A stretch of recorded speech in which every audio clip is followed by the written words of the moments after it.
আচ্ছা, অনেকেই স্টুডিওতে এসে উপস্থিত হতে পারেন না। সেক্ষেত্রে আপনাদের যেটা করতে হয় সেটা হচ্ছে আমাদেরকে ইমেইল করতে হয়, মানে আমরা সেই ইমেইলগুলো পড়ে ফেলি। প্রতিদিনই সেটা করি এবং আজকেও তার ব্যতিক্রম হবে না। শুরুতেই একটা ইমেইল দিয়েই শুরু করতে চাই আজকের এই এপিসোডটি। চলুন শুনে আসি তেমনই একটি ঘটনা। ঠিক যেভাবে আমাকে পাঠিয়েছেন আমি সেভাবে পড়ছি।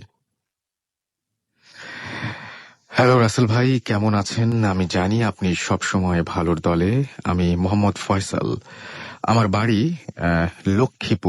লক্ষ্মীপুর এবং আমি বর্তমানে দেশের বাইরে থাকছি। আমি বর্তমানে ওমানে থাকি, তাই স্টুডিওতে এসে আমি ঘটনা শেয়ার করতে পারবো না, তাই আপনি পড়ে শোনান। আমি এখন যে ঘটনাটি শেয়ার করছি এটা আমার নিজের সাথে ঘটেছে। This is a very real story and recently এই ঘটনাটা ঘটেছে আমার সাথে এবং ঘটনাটা যেখানে ঘটেছে সেটা ওমানেই। যাই হোক, আমি সরাসরি ঘটনায় চলে যাই। ঘটনাটি 2013 সালের রমজান মাসের মাঝামাঝি সময়ে। আমার এখনো মনে আছে যে 15 রমজানের রাতে ঘটনাটি ঘটে আমার সাথে। যেহেতু রমজান মাস ছিল, তো রোজা রাখার জন্য যে জিনিসটা বেসিক্যালি আমার দরকার ছিল তা হলো ভোর রাতের খাবার, অর্থাৎ সেহেরি। তো প্রতিদিনের মতো আমি গেলাম আমার ভোরবেলার খাবার আনার জন্য। একটা কথা বলে রাখার দরকার যে আমরা কিন্তু হোটেল থেকে খাবার খেতাম। আমাদের রুম থেকে হোটেলের ডিস্টেন্স ছিল মোটামুটি দূরে এবং রমজান মাসে যতদিন আমি ভোর রাতের খাবার আনার জন্য হোটেলে গিয়েছি, ভোর রাতে প্রায় 3:30 অ্যালার্ম দিয়ে রাখতাম এবং খাবার নিয়ে আসতাম।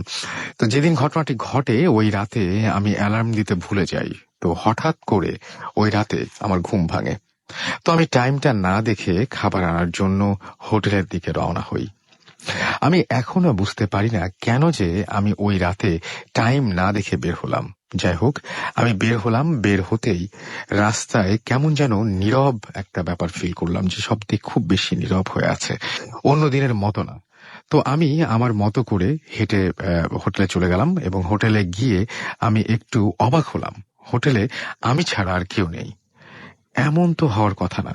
যদিও হোটেলের কর্মচারীরা খাবারটা তাড়াতাড়ি রান্না করে চলে যায়, বাট যতদিন আমি সেহেরি নিতে এসেছি আমার মতো আরো অনেকেই আসতো এবং তাদের সাথে কথাও বলতাম। আমি আজকে কাউকে না দেখে বুঝতে পারছি না যে কেন কি হচ্ছে। তারপর ভাবলাম হয়তো একটু আগে চলে এসেছি, এই ভেবে চিন্তা করলাম যে একটু টাইমটা দেখে নিই। যখনই আমি টাইম দেখি আমার মোবাইলে, আমি বলি যে ও মাই গড, কারণ তখন টাইমটা ছিল ওমানের টাইম রাত 1টা। আমি টাইম দেখে খুব অবাক হলাম। যাই হোক, চিন্তা করলাম হয়তো আমার ভুল হয়ে গেছে। এই ভেবে মোবাইলটাতে একটা গান শুনতে শুনতে যাচ্ছিলাম রুমের দিকে। হঠাৎ গানের সাউন্ডটার সাথে একটা অন্যরকম সাউন্ড আমি শুনতে পেলাম। আমি কিছুক্ষণ শুনে শিওর হওয়ার জন্য আমি কিছুক্ষণ শুনলাম এবং তারপর আমি বুঝতে পারলাম যে আসলে সাউন্ডটা হচ্ছে, এবং সাউন্ডটা ছিল এরকম যে কেউ হাত তালি দিলে যেরকম সাউন্ড হয়, আমি ক্লিয়ারলি সেরকম একটা সাউন্ড পাচ্ছি। যাই হোক, আমি কেয়ার না করে চলতে থাকি। এক সময় আমি বুঝতে পারি যে সাউন্ডটা ধীরে ধীরে বেড়ে চলেছে এবং বেড়েই যাচ্ছে, আগের থেকে অনেক বেশি জোরে হচ্ছে। এবং আমি খুঁজতে খুঁজতে চলতে থাকি এবং চলতে থাকি সামনের দিকে। আস্তে আস্তে আমি একটা শপের সামনে যখন আসি তখন সাউন্ডটা বেশ বেড়ে গেল। মনে হচ্ছে আমার খুব কাছে থেকে কেউ হাততালি দিচ্ছে। যেহেতু অনেক রাত, সো শপটা বন্ধ ছিল, তো আমি সাউন্ডটার কোথা থেকে আসছে ওইটা বোঝার চেষ্টা করছি। এক সময় আমি বুঝতে পারলাম যে সাউন্ডটা ওপর থেকে আসছে এবং এখন সাউন্ডটা চেঞ্জ হয়ে গেছে। এখন মনে হচ্ছে কেউ হাত দিয়ে কোনো কিছু টাচ করছে। তো আমার চোখ হঠাৎ করে একটা দোকানের সাইনবোর্ডের দিকে গেল এবং সাইনবোর্ডটায় আমি 2টা হাত দেখতে পেলাম, এবং হাত 2টা সাইনবোর্ডের মধ্যে টাচ করেছে। তো আমি ভালোভাবে দেখার জন্য রাস্তার এক সাইড থেকে অন্য সাইডে যাই। যাওয়ার পর আমি যা দেখি তা দেখার জন্য আমি মোটেই ওই সময় প্রস্তুত ছিলাম না। আমি দেখি একটা মহিলা দোকানের ছাদের ওপর দাঁড়ানো। তার চুলগুলো ছিল বেশ লম্বা এবং ফেসটা ছিল চুলগুলো ছিল বেশ র্যান্ডম, তাই লিখেছেন। এবং ফেসটা দেখলে বোঝা খুব কষ্ট হয় যে এটা কি ছেলে না এটা মেয়ে। তবু চুল দেখলে মোটামুটি বোঝা যায় যে না এটা মেয়ে। আমি দেখলাম ওই জিনিসটা আমার দিকে তাকিয়ে আছে এবং এক দৃষ্টিতে তাকিয়ে হাসছে। যখনই হাসছে আমি খুব ভয় পেলাম এবং আমার এমন ভাবে তাকাচ্ছে মনে হচ্ছে যে আমি যেন মানে তার চিরজন্মের শত্রু এরকম ভাবে তাকাচ্ছিল এবং চোখগুলো বেশ লাল ছিল, যেহেতু ওমানে রাস্তার পাশে লাইট আছে প্রচুর পরিমাণে, তো আমি খুব ভালোভাবে দেখতে পাচ্ছিলাম। যাই হোক, আমি এর পরে যা দেখলাম ওই জিনিসটা শূন্যের ওপরে ভেসে একবার নিচের দিকে যাচ্ছে, একবার ওপরের দিকে উঠছে আর আমাকে ডাকছে তার কাছে। এটা দেখে আমি এক দৌড় দিলাম।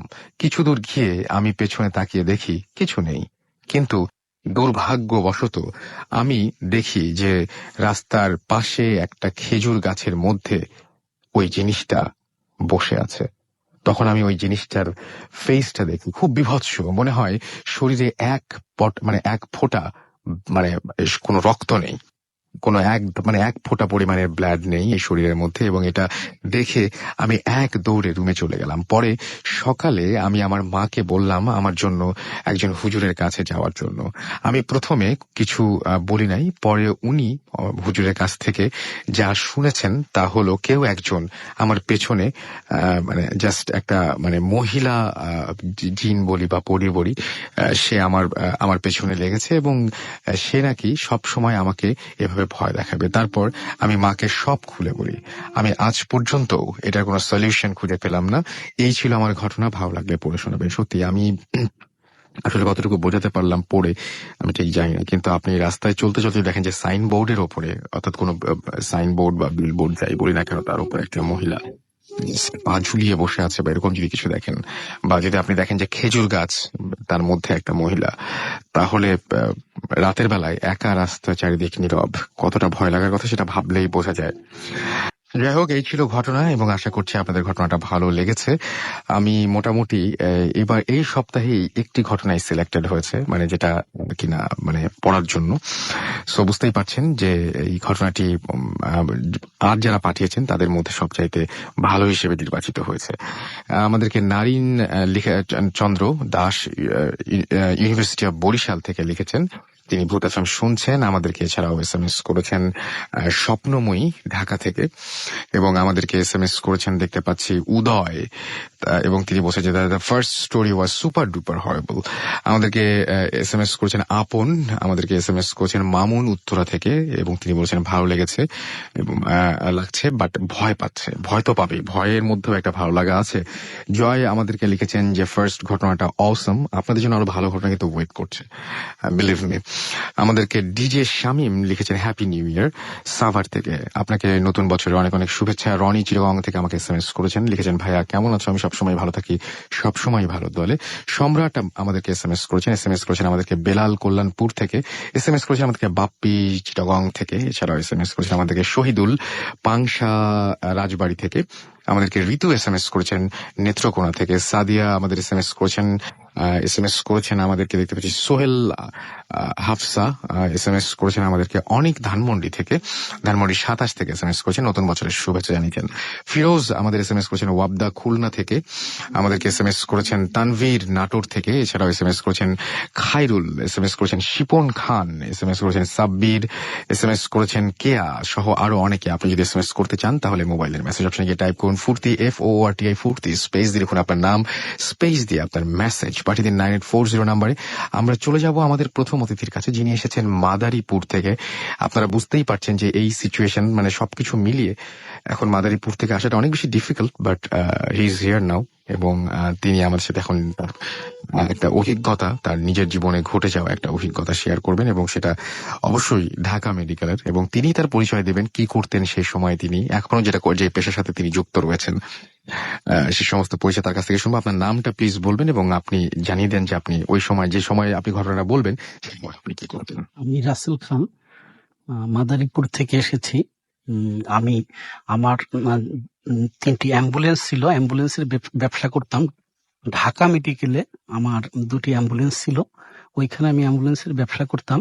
তো এর মাঝেই আর কি একটি ঘটনা আমার জীবনে ঘটে গেছে, অনেক ভয়ঙ্কর ঘটনা। সেটা ছিল 2008 সালের 29শে ডিসেম্বর। তো আমি বিকেলবেলা প্রতিদিন মানে অ্যাম্বুলেন্সের খোঁজ খবর নিতে তো বিকেলে চলে যাই ঢাকা মেডিকেলে। তো আমার বাসা আজিমপুর। আজিমপুর থেকে আমি রিক্সা নিয়ে ঢাকা মেডিকেলে চলে গেলাম। যখন আমি ইমার্জেন্সির সামনে গেলাম তখন ওইখানে অ্যাম্বুলেন্সের মালিকরা সবাই দাঁড়ায় এবং ড্রাইভাররা দাঁড়ায়, বিভিন্ন রোগী ওইখান থেকে বের হয় এবং ওই ভাড়া ধরার জন্য।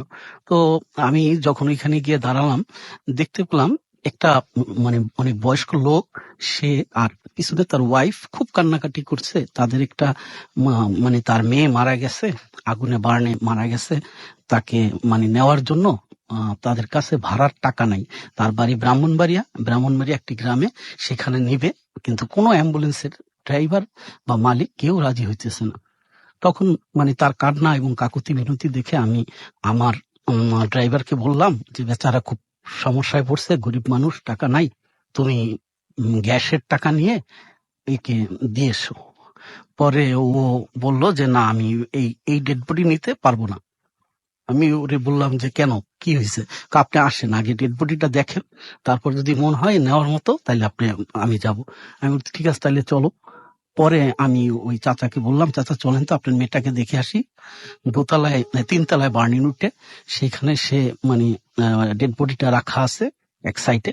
তো ওই বিভৎস চেহারা দেখে মানে আমার তার সমস্ত শরীর, গলার অংশ, মুখের অংশ সমস্ত কিছু পোড়া, শুধু চোখ দুটো, তার পাপড়ি মানে চোখের পাপড়ি পোড়া, চোখ দুটো তাকিয়ে আছে, ঠিক মনে হলো কি আমার দিকে তাকিয়ে আছে।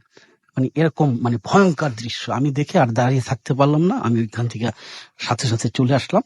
তারপরে ওর মানে মা এবং বাবা আমার পিছ আর ছাড়লো না, যে বাবা দয়া করে আমার মেয়ের ডেড বডিটা একটু দিয়ে আসেন, আমি মানে আমার কাছে টাকা নাই, আমি খাইতে পারতেছি না, দুপুরের ভাত খাই নাই। এরকম অনেক কান্নাকাটি করার পর আমি আমার ড্রাইভারকে বললাম যে তুমি আমার তরফ থেকে 500 টাকা নাও, আর ওনাদের গ্যাসের টাকাটা নিয়ে ওনাদের দিয়ে আসো। তো ও বললো যে ভাই আমি একা যাইতে পারবো না, আপনার আর এক গাড়ির যে হেল্পার আছে ওরে আমার সাথে দেন। তো আমি বললাম যে ঠিক আছে তাইলে তুমি ওরে নিয়ে যাও, ওরে নিয়ে তুমি এই ডেড বডিটা নিয়ে চলে যাও। পরে ও বললো ঠিক আছে তাইলে আমি যাচ্ছি। এই ঘটনা শেষ। আমি ইমার্জেন্সির ওইখানে সন্ধ্যা পর্যন্ত থেকে চলে আসলাম। আসার পরে আমি ঢাকা মেডিকেলের নার্সিং ইনস্টিটিউট, হয়তো আপনারা চিনবেন, ওইখানে একটি বট গাছ আছে, ওইটার নিচে আমরা বসি, মালিকরা প্রায় সবাই বসে। তো এখানে বসে আমি বলতেছিলাম যে আসলে ঢাকা মেডিকেলে এতদিন আসলাম, 2 বছর হয়ে গেল ব্যবসা করতেছি, এখনো লাশ কাটা ঘরে কখনো যাইনি। তো আমার এক মানে মালিক উনি বললো যে লাশ কাটা ঘরে যাননি, কোন কি এত বছর হয়ে গেল, তো যান, না চলেন। আমি বলছি যে চলেন তাই। তাই ওইখানে ওর বললো একটু পর যাই, ওই কাসেম মামারে ডাইকে নিয়ে আসি, যে আর কি লাশঘাটা ঘরের ওই বিভিন্ন ইটি নিয়ে দেয়, বয় বলে আর কি ওদেরকে। তো কাসেম মামা আসুক, ওর সাথে যাব। পরে আমি বললাম ঠিক আছে তাহলে থাকি। তো 9টার দিকে, মানে তখন রাত্রি 9টা, অনেক ঠান্ডা, শৈত্যপ্রবাহ চলতেছে, মানে ঘুরু ঘুরু বৃষ্টি হচ্ছে হালকা হালকা। তো আমরা 9টা 9:30টার দিকে ওই লোকটাকে ডাকলো, কাসিম মামা তাকে ডাকলো। তাকে বললো যে এই এই আমার বন্ধু এ একটু ভিতরে যাবে, লাস্কাটা ঘর দেখবে, তুমি একটু এর সাথে করে নিয়ে যাও। পরবর্তীতে ওই কাসিমা বলে আসেন মামা, আসেন আমার সাথে আসেন। পুরান ঢাকার মানে লোক, ওরা ওই মেডিকেলেই থাকে, 4র্থ শ্রেণীর কর্মচারী। তো আমাকে নিয়ে গেল, নিয়ে সামনে যাইতেই আমি দেখি আমার সেই ড্রাইভার ওইখানে দাঁড়াই রয়েছে। তো আমি বললাম তুই যে কি করছ, তুই এখনো যাস নাই? বলতেছে যে না ভাই, এই যে কি একটা কাগজে সই করা লাগবে, ডেড বডি তো উঠাইছি, ওই কাগজে সই করা লাগবে, এই জন্য এই জায়গায় আসছি। আমি বলি, ও আচ্ছা, তাহলে আয় তো, আমি একটু লাশ কাটা ঘরে ঢুকবো দেখতে। চলেন চলেন। তা ওর সাথে আমি গেলাম। যাওয়ার পরে ও দরজা খুলে দেয়, আমি আস্তে ভিতরে ঢুকি। তো ওই যে কাসেম মামা বয়, ও ওইখানে যে কাজ করে, তাকে বলতেছে যে মামা, এই যে সাইন মামার বন্ধু, এ একটু দেখবে, আপনি একটু দেখান। আমি যখন মানে একটু ভিতরে তাকাই, তাকিয়ে দেখি সেই মেয়েটি, সেই ডেড বডিটি আমার দিক একদম মানে খুব করে তাকিয়ে আছে। তো আমি, আমার সমস্ত শরীর একদম অবশ হয়ে যায়, আমি পিছনে ঘুরেই সোজা বাইরের দিকে আসতে থাকি। পিছনের দিক তাকানোর সাথে সাথে দেখি পিছনে আমার ড্রাইভারও নাই, সেই কাসেম মামাও নাই। তো ওই ভিতরে যে ডাক্তার নাম যে আর কি কাজগুলো করে, উনি আমাকে বলতেছে কই যান। আমি বলতেছি না ভাই আমি আসতেছি, এটা বললে আমি চলে গেছি। দেখে আমি বাইরে গেলাম, বাইরে যাওয়ার পরে খুব মানে ঝোড়ো হাওয়া বাতাস হচ্ছে আর গুড়ি গুড়ি বৃষ্টি পড়ছে। তো আমি মানে ওইখানে গিয়ে আসতে ওই সেই নার্সিং ইনস্টিটিউটের ওই জায়গা একজন যে ওইখানের পাহারাদার তার পাশে দাঁড়ায় রয়েছি, কথা বলতে পারতেছি না, এত ভয়। সমস্ত শরীর ঘামিয়ে গেছে, ওই ঠান্ডার মধ্যে আমার শরীর ঘামিয়ে গেছে, মানে এত নার্ভাস ফিল করতেছি আমি। পরবর্তীতে আমি আস্তে আস্তে মানে ওই লাইটটার নিচে অনেকক্ষণ দাঁড়াইলাম, মানে সামনের দিক যে হাঁটবো, হাইটা যে বাসার দিকে আসবো, রিক্সা নেবো, সেই শক্তি আমার নাই, হারিয়ে ফেলছি আমি। পরে যাই হোক, এর মধ্যে ঘড়ির দিক তাকাই দেখি কি যে মানে ওই জায়গায় আমি অবস্থান করতেছি 12টা বেজে গেছে রাত্র।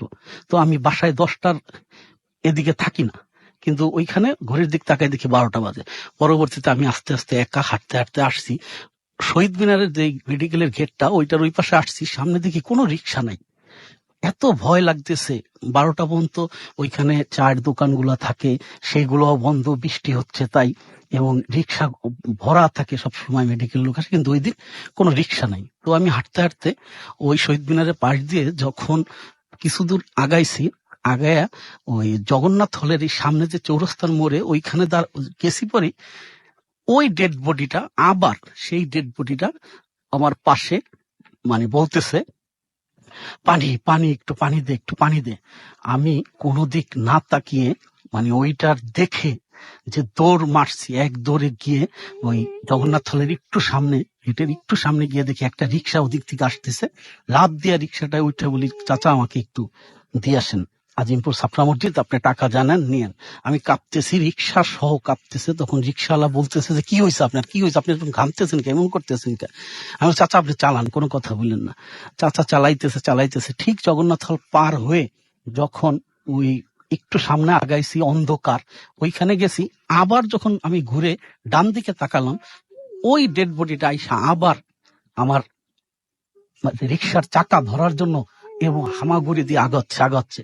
তখন আমি আর নিজেকে ঠিক রাখতে পারলাম না, রিক্সার থেকে লাফ দিয়ে এক দৌড়ে পলাশী বাজারের ওই দোকানগুলা, যে চার দোকানগুলো, ওইখানে গিয়ে আমি বসে পড়লাম। পরে ওই পলাশী বাজারের লোকজন তারা মাথায় পানি পুনি দিয়ে অনেকক্ষণ পরে আমাকে বললো আপনার কি হয়েছে, কি সমস্যা? বলছি চাচা আমার সমস্যা হয়েছে ভাই, আমাকে একটু রিক্সায় উঠাইয়া দেন, আমি একটু আজিমপুর ছাপড়া মসজিদ ওইখানে যাব, ওইখানে আমার বাসা। পরে তখন রাত্র 2টা বেজে গেছে, আমি বাসায় চলে গেলাম। তারপরে 2 দিন মানে আমার অবস্থা খারাপ ছিল, কিন্তু আমি বাসায় কাউকে ঘটনাটি শেয়ার করি নাই, কারণ সবাই এটা শুনলে ভয় পাবে, এই জন্য আমি কাউকে শেয়ার করি নাই। এই ছিল আমার প্রথম ঘটনা। আচ্ছা, আপনি আরেকটা জিনিস বলছিলেন বারবার করে যে আপনি এই ঘটনাগুলো কখনোই কোনো সময় কাউকে বলেন না, এটার কারণটা কি? এটা কারণ হলো গিয়ে আমার আরেকটা ঘটনা আছে, আমার নানুর যে ঘটনাটা আমি আপনাকে একটু পরে শুনবো আমরা। হ্যাঁ, ওইটার কিছু ঘটনা ছিল, আমি শেয়ার করলেই আমার বিভিন্ন ক্ষতি হইতো, হয় অসুখ হইতো। এমন একটা সময় হয়েছিল যে আমার হাত পা মানে অবশ হয়ে গেছিল অনেক দিনের জন্য, তারপর ঢাকায় এসে চিকিৎসা করানো লাগছিল। আমি মানে আমার নানুর জীবনের এই জিন নিয়ে বাস্তব ঘটনা, অনেক অনেক ঘটনা, যেগুলার মানে সম্পূর্ণ সাক্ষী আমি, যেগুলা আমি সরাসরি দেখেছি এবং সরাসরি উপলব্ধি করেছি। আসলে মানে যারা বলে যে এইটুকুলা কিছু নাই, কিন্তু যার জীবনে ঘটে সে জানে আসলে এটা কি। আচ্ছা ঠিক আছে, আমরা আপনার কাছে আবারও ফিরে আসবো। আমরা আপনাদের মানে অনুভূতি জানতে চাই যে কেমন লাগলো এই ঘটনাগুলো এবং কেমন লাগছে আজকের এই এপিসোডটি। আরো অনেক অনেক ঘটনা রয়েছে, সেই ঘটনা তো থাকছেই, এবং আপনাদেরকে বলবো যে আপনারা আমাদের কাছে SMS পাঠান, এবং SMS পাঠানোর নিয়মটি আপনাদেরকে আরো একবার বলে দিচ্ছি। আমাদের SMS পাঠানোর নিয়ম হচ্ছে মোবাইলের মেসেজ আপনাকে টাইপ করতে হবে ফুর্তি, FOORTI ফুর্তি, স্পেস দিয়ে আপনার নাম, স্পেস দিয়ে আপনার মেসেজ পাঠিয়ে দিন 9840 নাম্বারে। আর যারা আমাদের ইমেল করতে চান, আমাদের ইমেল অ্যাড্রেসটি জেনে রাখেন। আমাদের ইমেল অ্যাড্রেসটি হচ্ছে bhutfm@radiofurti.fm, which is BHWTFM@RADIOFORTI.FM। আপনার নাম, ঠিকানা এবং ফোন নাম্বার সহ আপনার জীবনে জানা সেরা ঘটনাটি পাঠিয়ে দিন। আজকে রাতে জমজমাট একটা রাত এবং ঘুম হারাম হবার একটা রাত, এটুকু আশা করতে পারি আর কি, দেখা যাক কি হয়। আমরা দেখতে পাচ্ছি আমাদেরকে অনেকে SMS করেছেন। আবরার আমাদের কেরানীগঞ্জ থেকে SMS করেছেন মাসুদ সবুজ, এবং মাসুদ সবুজ, নাহিদ, সানি, সায়েম, তাইম নতুন বছরের শুভেচ্ছা জানিয়েছেন তারা সবাই।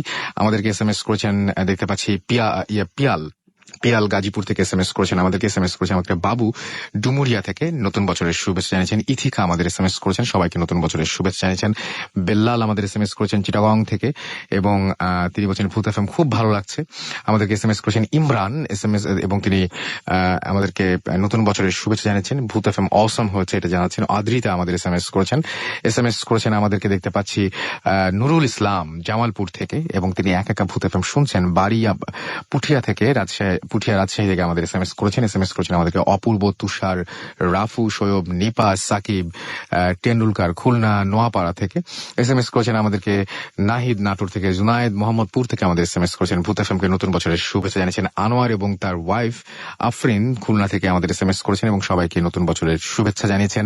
অনামিকা ময়মনসিং থেকে আমাদের নতুন বছরের শুভেচ্ছা জানিয়েছেন। তানি মিরপুর থেকে আমাদেরকে নতুন বছর আমাদেরকে জানিয়েছেন যে অসম স্টোরি। মারুফ কেরানীগঞ্জ থেকে আমাদের এসএমএস করেছেন। আসিফ আমাদের এসএমএস করেছেন রুয়েট থেকে, মেডিকেলের স্টোরিটা অসম, আমাদেরকে রক্ত মাখা ভূত এসএমএস করেছেন। ওকে, আমাদের সাইদুল সাভার থেকে এসএমএস করেছেন আমাদের শামস চট্টগ্রাম থেকে, রাকিবুল এ কে হাই স্কুল থেকে আমাদের এসএমএস করেছেন, সম্ভবত আগা খান এটাতে আমাদেরকে এসএমএস করেছেন। অ্যামেজিং ইয়াসিন, স্টোরিটা অনেক ভয়ঙ্কর ছিল সেটা তিনি জানিয়েছেন। মাসুক আমাদের এসএমএস করেছেন টাঙ্গাইল থেকে। শুভ মিরপুর 10 থেকে আমাদের এসএমএস করেছেন। সাব্বির মগবাজার থেকে আমাদেরকে পাপড়ি এসএমএস করেছেন, ভূতের গলি থেকে এসএমএস করেছেন। তৌফিক মিঠুন আমাদেরকে, এছাড়াও নাহিয়ান আমাদের এসএমএস করেছেন শিমু বরিশাল থেকে এসএমএস করেছেন। সুফিয়ান এসএমএস করেছেন। সাব্বির, এছাড়াও আমাদের এসএমএস করেছেন তামান্না, এবং তিনি আয়ারল্যান্ডে থাকেন তাই তিনি জানিয়েছেন, এবং তার বেস্ট ফ্রেন্ড অ্যারিক, তারা সবাই ভূত এফএম এনজয় করছেন এবং ভূত এফএম অনেক থ্যাঙ্কস জানিয়েছেন। কেউ একজন তাদের হয়ে এসএমএসটি করেছেন আমাদেরকে। এছাড়াও উদয় এসএমএস করেছেন লিঙ্কন এসএমএস করেছেন, তানজিদ এসএমএস করেছেন। বন্যা, সেকেন্ড স্টোরিটা খুব ভালো ছিল, আমি তো বলেছি আরো ভালো ভালো স্টোরি আপনাদের জন্য ওয়েট করছে। আমাদেরকে কৌশিক এসএমএস করেছেন ইমতিয়াজ সহ আরো অনেকে। আপনি যদি এসএমএস করতে চান তাহলে নিয়মটি তো জানেনি, তারপরে আরেকবার জানিয়ে দিচ্ছি। মোবাইলের মেসেজ অপশনে গিয়ে টাইপ করুন ফুর্তি FORTI, ফুর্তি স্পেস দিয়ে আপনার নাম, স্পেস দিয়ে আপনার মেসেজ পাঠিয়ে দিন 9840 নাম্বারে। ফিরে আসছি জাস্ট একটা ব্রেকের পরে। স্টে টিউনড টু রেডিও ফুর্তি and don't stop the Furti.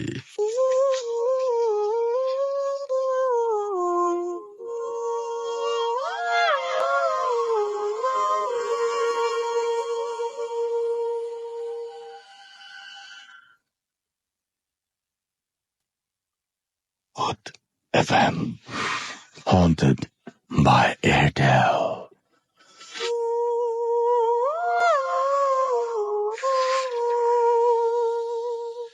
শুনছেন সবসময় রেডিও ফুর্তি, চলছে ভূত এফএম হন্টেড বাই এয়ারটেল। আপনাদের আরো একবার বছরের প্রথম ভূত এফএমে স্বাগত জানাচ্ছি, এবং 2014 সালের আজকের প্রথম এপিসোড। এবং আশা করছি আপনারা এসএমএস এর মাধ্যমে যেটা জানাচ্ছেন, আশা করছি আপনারা সবাই আজকের এপিসোডটি এনজয় করছেন। এখনো পর্যন্ত নেগেটিভ কোনো কিছু আপনাদের কাছ থেকে শুনিনি, আমার চোখে পড়েনি আর কি। এবং আরো যে রাত বাড়বে যত, আমি আশা করছি আপনাদের ঘটনা আরো বেশি আরো জমজমাট করে তুলতে পারবো ভূত এফএম। আমাদের সাথেই থাকুন এবং আমাদেরকে জানিয়ে দিন আপনাদের মতামত এসএমএস এর মাধ্যমে। আমাদেরকে জানিয়ে দিন আপনার মতামত, আপনার ঘটনাগুলো জানিয়ে দিন আমাদেরকে ইমেইলের মাধ্যমে, এবং আমাদেরকে আপনি ফেসবুকের মাধ্যমে জানিয়ে দিন কোন ঘটনাটা বেশি ভালো লাগছে, কোন ধরনের ঘটনা আপনারা শুনতে চান ইত্যাদি। আমরা চলে যাব আমাদের দ্বিতীয় অতিথির কাছে, এবং তারও কাছে আরো একটা ঘটনা আছে। এবং দিনার, যে গত সপ্তাহে এসেছিল এবং তার কিছু ঘটনা বাকি রেখে গিয়েছিল শেষ করার জন্য, গত সপ্তাহে তার বেশ আগেই বোধ হবে, আমরা তার কাছে চলে আছি সরাসরি এবং তার ঘটনার জন্য, নাকি গত সপ্তাহে বোধ হয় না, গত সপ্তাহে। আমরা এখন সরাসরি ঘটনায় যাব। ধন্যবাদ রাসেল ভাই আপনাকে। আসসালামু আলাইকুম লিসেনার্স, আমি দিনার, আমি এসেছি লালবাগ থেকে। রাসেল ভাই, আমি এখন যার ঘটনা শেয়ার করছি তার নাম হচ্ছে আব্দুর রৌফ। তিনি পেশায় একজন নাইট গার্ড। তো ঘটনাটা শুরু হয় ওনার ছোটবেলা থেকে, সেটা আজ থেকে প্রায় 50 or 55 ইয়ার্স আগে। ঘটনাটি মাদারীপুর জেলার কোন একটি জায়গায় ঘটে। তো উনার যখন বয়স 6, তখন ওনার বাবা মা ওনাকে রেখেই মারা যান। তো উনি যৌথ ফ্যামিলিতে ছিলেন, কিন্তু উনার যে চাচা ছিলেন, ওনার দাদা দাদি ছিলেন না, ওনার চাচা চাচিরা, তারপর ওনার আরো যে সব রিলেটিভরা ছিল, তারা ওনাকে তেমন একটা আদর করতো না বললেই চলে। তো উনি খুব অবহেলায় ওনার দিন কাটতেছিল। তো কোন রকম চাচারা যা দিতেন উনি তাই খেতেন। তো একদিনকার সকালের ঘটনা, উনি ঘুম থেকে উঠে দেখেন যে উনি যে রুমটায় থাকতেন, তো উনি দেখলেন ওনার রুম থেকে বেরিয়ে যে ওনাদের উঠানে 3টা পিতলের কলস এবং তিনটা কলসি মুখ লাল একটি কাপড় দিয়ে মানে বাঁধা ছিল। তো উনি কাছে গেলেন, কাছে গিয়ে ভাবলেন যে কে এসে রেখে গেছে এখানে, নাকি কেউ ভুলে এসে রেখে গেছে। উনি এটা দেখার জন্য সামনে যান। তো সামনে গিয়ে উনি একটা কলসের মুখ খুলেন। তো একটা কলসের মুখ খুলে উনি যেটা দেখলেন সেটা হচ্ছে যে অনেকগুলো পয়সা দিয়ে ভর্তি। তো উনি এটা দেখার পর একটা পয়সা যখন উনি হাতে নিতে গেলেন, তখন সেই কলসের ভিতর থেকে একটি সাপের মতো বের হলো। তো এটা দেখে উনি সেখানে খুবই ভয় পায় এবং ভয় পেয়ে উনি সেখানে সেন্সলেস হয়ে যায়। তো যখন ওনার জ্ঞান ফিরে, তখন উনি নিজেকে রুমে আবিষ্কার করেন। তখন ওনার চাচারা ওনাকে জিজ্ঞেস করে যে কি হয়েছিল, তোমাকে এরকম উঠানে অজ্ঞান অবস্থায় পাইছি আমরা। তখন উনি সবাইকে বলে যে আমি এরকম 3টা পিতলের কলস দেখছি সেখানে, কিন্তু ওনারা সবাই বলে যে আমরা তো কোনো পিতলের কলস টলস দেখতে পাইনি, এসব কি বলতেছ। তো রাসেল ভাই এটা দেখার পর থেকে উনি কিছুটা অসুস্থতা বোধ করতে লাগলেন এবং তার কয়েকদিনের মাথায় তার মানে গুটি বসন্ত, যেটা চিকেন পক্স, তো ওনার সারা শরীরে ভরে গেল। তো এমন একটা অবস্থা হয় যে যেহেতু ওনার বাবা মা ছিল না পৃথিবীতে, তো উনি খুবই খারাপ একটা অবস্থায় ছিলেন। তো ওনাকে দেখার মতো কেউ একজন ছিল না। তো এভাবে ওনার দিন যেতে থাকে। তো এক সময় ওনার চাচা চাচিরা সবাই সিদ্ধান্ত নেয় যে ওনাকে তো আর এভাবে মানে রাখা যায় না, আর ওনার দেখভাল করার মতো কেউ নাই। তো গ্রামের কয়েকজন মিলে সবাই তাকে সিদ্ধান্ত নেয় যে তাকে মানে উনার এমন অবস্থা ছিল যে উনি মানে সবাই তার মানে বেঁচে থাকার আশাই ছেড়ে দিয়েছিলেন। তো সবাই ভাবলেন যে ওকে কোথাও রেখে আসি। তো ওনাদের বাড়ির পাশে একটা আম বাগান ছিল। তো উনার চাচারা মিলে সবাই মিলে ওনাকে ধরে সেখানে গিয়ে রেখে আসে। তো যখন ওনাকে রেখে আসে, তো এর আগে ওনার গা থেকে খুব বিশ্রী গন্ধ বেরোচ্ছিল। তো উনি একেবারে নড়াচড়া করার মতো একটা অবস্থা ওনার ছিল না। উনাকে যেদিন বিকেলবেলা সেখানে সে আম বাগানের ভিতরে রেখে আসা হয়, তো সবাই তাকে রেখে চলে আসে। তো চলে আসার পর উনি বলল যেটা, যে উনি সেদিন রাতে লক্ষ্য করলেন যে একটা মহিলার মতো কেউ একজন তার পাশে মানে একটা ঘটি বা পানির পাত্র নিয়ে এসে তাকে মানে শো অবস্থা থেকে উঠিয়ে তাকে পানি পান করাচ্ছে। তো উনি ভাবলেন যে পরিচিত কেউ, কিন্তু উনি একটু লক্ষ্য করলেন যে না, এখানে তো ওনার পরিচিত কেউ আসারই কথা না, কারণ ওনাকে দেখার মতো কেউ এখানে নেই। তো উনি সেই দিন যায়। তো তার পরের দিন সেম একই সময় সেই মহিলাটা আবার আসে। তো আবার এসে তাকে পানি পান করায়। তো এরকম 2 দিন যাওয়ার পর রাসেল ভাই উনি কিছুটা সুস্থতা বোধ করলেন। তো সুস্থতা বোধ করার পর উনি সেখান থেকে হেঁটে বাসায় চলে আসেন। তো এটা দেখার পর ওনার চাচা চাচি যারা ছিল সবাই খুব অবাক হয় যে ও কিভাবে হেঁটে ওখান থেকে চলে আসলো। তো এভাবে ওনার কিছুদিন যেতে থাকে। তো উনি সুস্থ হয়ে ওঠেন। তো গ্রামে অনেকে বলে যে এই রোগটা হলে, এই পক্স হলে, যে মায়ের সেবা পেলে খুব দ্রুত সেরে ওঠা যায়। তো এরকম কিছুদিন যায়। তো বছর 2 পর উনি একদিন বাজার থেকে মাছ নিয়ে ফিরতেছিলেন। তো মাছ নিয়ে ফেরার সময় খুব বৃষ্টি আর ঝড় শুরু হয়। তো তিনি বৃষ্টি দেখে উনি রাস্তার পাশে একটা মসজিদ ছিল, সেই মসজিদের ভিতরে গিয়ে দাঁড়িয়ে থাকেন। তো বৃষ্টি যথারীতি শেষ হয়ে যায় তখন উনি মাছ নিয়ে বের হন। তো বের হয়ে বাসার দিকে হাঁটতে থাকেন। তো উনি লক্ষ্য করলেন যে হাতে যে উনার মাছ দুটো ছিল, তো ওটা পিছন দিক থেকে কেউ ধরে টান দিচ্ছে। এবং উনি সম্পূর্ণ মানে বুঝতে পারলেন যে এটা পিছন দিক থেকে কেউ টান দিতেছে। তো যখন উনি এটা দেখলেন, মানে খেয়াল করলেন, তখন উনি পিছনে ঘুরে তাকিয়ে দেখলেন যে পিছনে কেউ নেই এবং ওনার আশেপাশে কেউ নেই এবং রাস্তাটা ছিল জনমানব শূন্য। তো উনি অনেক দূর হাঁটার পর জাস্ট উনি এটা, ওনার সাথে এরকম আরো কিছু ঘটনা ঘটতেছিল। তো উনি একটা সময় লক্ষ্য করলেন যে ওনার পাশে যে চকের মতো একটা জায়গা ছিল, যেখানে মানে ফসলি মানে ক্ষেতের মতো। তো ওই জায়গাটা উনি দেখলেন যে রাসেল ভাই বিশাল বড় একটি নৌকা, পাল তোলা একটা নৌকা, কোনো মাঝি নেই সেটাতে, এবং সেই নৌকাটা সেই ক্ষেতের উপর দিয়ে চলে যাচ্ছে। তো তখন কোনো বাতাসও ছিল না, কিন্তু উনি যেটা বললো যে এটা অসম্ভব একটা ব্যাপার, এবং সেখানে কোনো পানি ছিলই না। এবং ক্ষেতের উপর দিয়ে যখন এটা চলে গেল নৌকাটা, তো উনি খুবই ভয় পেয়ে যায় সেখানে। তো উনি ভয় পেয়ে সেখানে দাঁড়িয়ে যায়। তো রাসেল ভাই ওই সময় উনি দেখলেন যে সেখানে কোত্থেকে যেন একটা ঘোড়া ঘোড়া আসে ওনার কাছে। তো উনি খুব অবাক হয়ে ওখানেই ঘোড়াটার দিকে তাকিয়ে থাকেন। তো এবং তখন উনি লক্ষ্য করলেন যে পিছন দিক থেকে একটা মহিলার মতো কেউ একজন আসতেছে। তো উনি মহিলাটাকে দেখে একটু সাহস পেলেন যে কেউ একজন আসতেছে, একসাথে হেঁটে যাওয়া যাবে। কিন্তু উনি অনেকক্ষণ দাঁড়িয়ে সেখানে ওয়েট করার পরও দেখলেন যে উনি মহিলাটাকে যত দূরে দেখছেন কিছুক্ষণ আগে, উনি সেই জায়গাটাই, কিন্তু উনি যে ওইখানে থেমে আছেন, কিন্তু উনি ওনার কাছে আর আসতেছেন না। তো উনি জাস্ট বাসার দিকে রওনা দিলেন যখন, তখন যে ঘোড়াটা আসলো সেখানে, তো ওই ঘোড়াটা তার সাথে তার বাসা পর্যন্ত আসে এবং মহিলাটাকেও তিনি বারবার পিছনে ঘুরে ঘুরে তাকিয়ে দেখতেছিলেন যে মহিলাটাও তার পিছে পিছে হেঁটে আসতেছে তার সাথে বাসায়। তো উনি যখন বাসায় চলে আসে, তো বাসায় এসে উনি মাছগুলো রেখে যখন মানে বাইরে হয় ঘোড়াটাকে দেখার জন্য, তখন রাসেল ভাই সেখানে কোনো ঘোড়াও ছিল না আর কোনো মহিলাও ছিল না। আর লাস্ট যে ঘটনাটা ওনার সাথে ঘটে, উনি এখন যেখানে কাজ করছেন সেটা হচ্ছে বামনসুর নামের একটা জায়গা, নদীর ওই পার। তো সেখানে উনি নাইট গার্ডে ডিউটি করেন। তো উনি একদিন রাতে ডিউটি দিচ্ছিলেন, 1টা কি 1:30 হবে এরকম একটা সময়। উনি রাসেল ভাই ডিউটি করার সময় একটা সময় লক্ষ্য করলেন যে রাস্তাটার মধ্যে দূরে একটা মহিলার মতো কেউ একজন দাঁড়িয়ে আছে। তো উনি এরকম অনেক দেখে যে রাস্তাতে কেউ হেঁটে যাচ্ছে, তো উনি আর কিছুটা খেয়াল করেন, উনি ওদিকটায় হাঁটতেছিল আর বাঁশি বাজিতেছিল। তো ওনার হাতে টর্চ লাইট ছিল, তো উনি টর্চ মারতেছেন বিভিন্ন জায়গায় দেখার জন্য। তো উনি যখন একটু কাছাকাছি গেলেন তখন দেখলেন যে মহিলাটাকে উনি দেখলেন যে বিভৎস একটা চেহারা নিয়ে দাঁড়িয়ে আছে এবং তার মানে হাত দিয়ে এবং তার পা দিয়ে রক্ত পড়তেছে।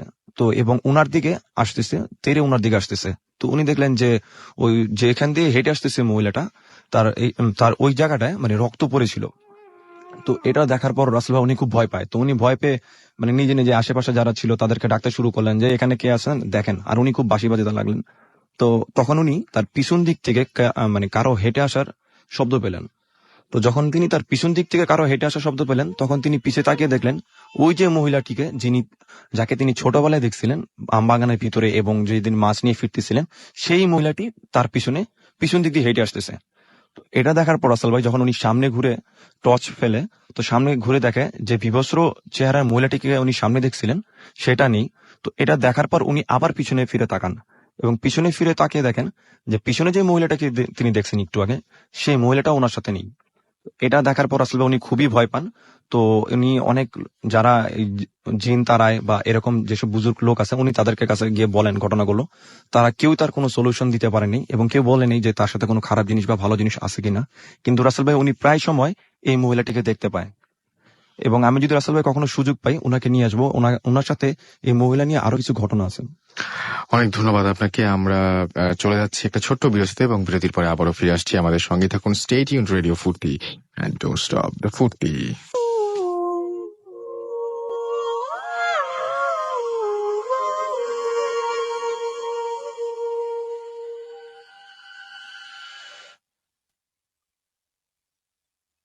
Hot FM, haunted by Airtel.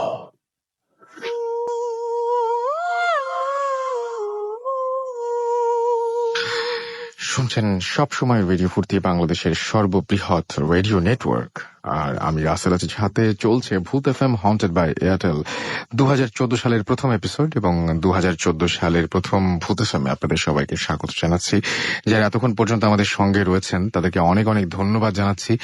কামনা করছি প্রত্যেকেরই যেন নতুন বছর শুভ হয় এবং নতুন বছরের প্রতিটা দিন যেন সাফল্য বয়ে নিয়ে আসে। নতুন বছরের প্রতিটা দিন যেন আমরাও কন্ট্রিবিউট করতে পারি আমাদের চারপাশের মানুষের কল্যাণে, আমাদের দেশের কল্যাণে। যাই হোক, আমরা চলে যাব এখন সরাসরি ঘটনায়। তবে তার কিছু SMS রয়েছে, SMS পড়ে ফেলতে হবে। আমাকে দেখতে পাচ্ছি জারির আব্দুল্লাহ টঙ্গী থেকে SMS করেছেন এবং আমাদেরকে SMS করেছেন। দেখতে পাচ্ছি ভূত এফএম, আচ্ছা বলতে পারলাম না, আমাদেরকে প্রথমে একটু নামটা লিখে ফেলতে হবে। সাইদুল SMS করেছেন, আমাদেরকে SMS করেছেন সুমন জ্যাকসন কেরানীগঞ্জ থেকে। এছাড়াও রিমু টঙ্গী থেকে আমাদের SMS করেছেন, নতুন বছরের শুভেচ্ছা জানিয়েছেন তিনি। আমাদেরকে SMS করেছেন দেখতে পাচ্ছি বিদ্যুৎ নিকুঞ্জ থেকে এবং তিনিও হ্যাপি নিউ ইয়ার জানিয়েছেন সবাইকে। মারজান আমাদের SMS করেছেন এবং তিনি বলছেন তার কাছে অনেক ভালো লাগছে, মানে আনন্দিত লাগছে তার কাছে এই মুহূর্তে। নেত্রকোনা থেকে SMSটি পাঠিয়েছেন। আশিক আমাদেরকে ধামরাই থেকে SMS করেছেন। আমাদেরকে SMS করেছেন দেখতে পাচ্ছি শাবাব ধানমন্ডি থেকে এবং তিনি বলছেন যে সব স্টোরিগুলোই তার কাছে অনেক এক্সিলেন্ট লাগছে। এক্সিলেন্ট তো লাগছেই, এক্সিলেন্ট সাথে সাথে তার এক্সাইটিংও লাগছে প্রত্যেকটা ঘটনা। আমাদেরকে SMS করেছেন দেখতে পাচ্ছি মারিফা এবং তিনি মতিঝিল থেকে SMS করেছেন এবং তিনি বলছেন যে থার্ড স্টোরিটা খুব অদ্ভুত ছিল। আমাদেরকে কানিজ SMS করেছেন সেগুন বাগিচা থেকে। তিনি বলছেন যে 3 ভাই বোন তারা প্রতি ভূত এফএম মানে প্রতি সপ্তাহে ভূত এফএম শোনেন। সাজিদ আমাদের SMS করেছেন এবং তিনি বলছেন the third story was great. আমাদেরকে এজাজ SMS করেছেন ময়মনসিং থেকে। এছাড়াও SMS করেছেন আমাদেরকে ডিজে হারুন লালবাগ থেকে, আমাদেরকে স্টারলিং লিটন মিরপুর 6 থেকে SMS করেছেন আমাদেরকে দেখতে পাচ্ছি জুই সুজা SMS করেছেন আমাদেরকে রিসাত, এছাড়াও আমাদেরকে SMS করেছেন দেখতে পাচ্ছি মোহাম্মদ সুমন বিশ্বাস, রাকিব ম্যান আমাদের SMS করেছেন আমাদেরকে পাপন ময়মনসিং থেকে, আমাদেরকে মৌমিতা SMS করেছেন যাত্রাবাড়ি থেকে, পলাশ আমাদের SMS করেছেন পিডিবি থেকে SMS করেছেন আমাদেরকে দেখতে পাচ্ছি। এছাড়াও নাহিয়ান উত্তরা থেকে SMS করেছেন আমাদেরকে দেখতে পাচ্ছি। রোজ এবং জ্যাক ভালো লাগছে তাই লিখেছেন। আনোয়ার আমাদের SMS করেছেন ফাহাদ খান বাড্ডা থেকে SMS করেছেন আমাদেরকে দেখতে পাচ্ছি। এছাড়াও মুকিত খান সিলেট থেকে SMS করেছেন। ফুর্তি রাইজা আমাদের SMS করেছেন শোভন, এবং তিনি বলছেন আজকের ভূত এফএম সুন্দর হচ্ছে, আমাদেরকে SMS করেছেন দেখতে পাচ্ছি। এছাড়াও মুন হোসেন তো পড়লাম। ডক্টর সারোয়ার আমাদেরকে SMS করেছেন মোহাম্মদপুর থেকে, এবং তিনি বলছেন অ্যাম্বুলেন্সের স্টোরিটা সুন্দর ছিল, এবং আমাদেরকে SMS করেছেন। ডক্টর সারোয়ার একটা প্রশ্ন করেছেন আমাদের প্রথম অতিথিকে যে শেষ পর্যন্ত লাশটাকে পৌঁছে দেওয়া হয়েছিল কিনা, এটা তিনি জানতে চেয়েছেন। সুমন আমাদের SMS করেছেন শফিক, এবং তিনি পাকিস্তান থেকে আমাদের সঙ্গে আছেন তাই লিখেছেন। আমাদেরকে উষা SMS করেছেন আমাদেরকে রিশাদ, এছাড়াও মৃদুল আমাদের SMS করেছেন আমাদেরকে শাউন, এছাড়াও ঢাকা থেকে পূজা আমাদের SMS করেছেন, সুমন আমাদের SMS করেছেন মিঠুন চিটাগং থেকে, ইঞ্জিনিয়ার সোহেল আমাদের SMS করেছেন নাফিজ, এছাড়াও আমাদেরকে SMS করেছেন দেখতে পাচ্ছি অপু কর্মকার, মাসুদ পারভেজ চট্টগ্রাম থেকে আমাদের SMS করেছেন অনামিকা সহ আরো অনেকে। আপনি যদি SMS করতে চান তাহলে মোবাইলের মেসেজ অপশনে গিয়ে টাইপ করুন ফুর্তি FOORTI ফুর্তি, স্পেস দিয়ে লিখুন আপনার নাম, স্পেস দিয়ে আপনার মেসেজ পাঠিয়ে দিন 9840 নাম্বারে। আমরা চলে যাব আমাদের প্রথম অতিথির কাছে তার পরবর্তী ঘটনায়। আপনার নামটা একটু প্লিজ বলবেন আরেকবার বলতে হবে আপনার নামটা। আমি রাশেদুজ্জামান খান রাসেল মাদারীপুর থেকে এসেছি। তো আমার এখন যে ঘটনাটা, আমাকে আপনার একটা প্রশ্ন ছিল ডক্টর সারওয়ার করেছিলেন। লাস্টটা শেষ পর্যন্ত পৌঁছানো হয়েছে এবং ভালোভাবে পৌঁছে দিয়ে আসছে ড্রাইভাররা। পরের দিন আমার সাথে দেখা করেছে। ওকে, আমরা দ্বিতীয় ঘটনায় চলে যাই। দ্বিতীয় ঘটনাটি আমার নানুকে নিয়ে, আমার নানুর ঘটনা সম্পূর্ণ। এই ঘটনাটি আমার পরিবারের যারা আছে তারা সবাই কম বেশি জানে যে আমার দুই মেয়ে আজকে আপনার সঙ্গে এসেছেন। মাকটুন এবং অর্পা আমার সঙ্গে আসছে। আমার অনেক মামাতো ভাই, খালাতো ভাই সবাই এই ঘটনাগুলা শুনছে এবং শুনতেছে। এখন রেডিও ফুর্তিতে সবাইকে আমি শুভেচ্ছা জানাচ্ছি এবং সকল লিসেনারকে নতুন বছরের শুভেচ্ছা জানিয়ে আমি আমার ঘটনায় চলে যাচ্ছি। তখন আমি ক্লাস 10-এ পড়ি। তো আমার নানু তাকে নিয়ে পরীক্ষা শেষে বেড়াইতে যায় তার দেশের বাড়ি সুরেশ্বর, যেটা শরীয়তপুর জেলায় হালইসার গ্রামে।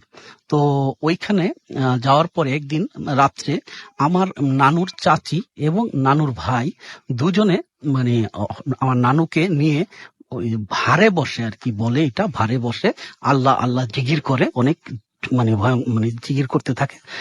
এটা হলো জিন তাদের সাথে আনে কি যেটাকে বলে। তো আমার নানু এটা জিকির করছে, হঠাৎ আমার ভয়টা শুরু হয়ে যায় যে হঠাৎ আমার নানু লাফ দিয়ে উঠে হি হি হি হি করে একটা প্রচন্ড শব্দ করে সে দাঁড়িয়ে যায়।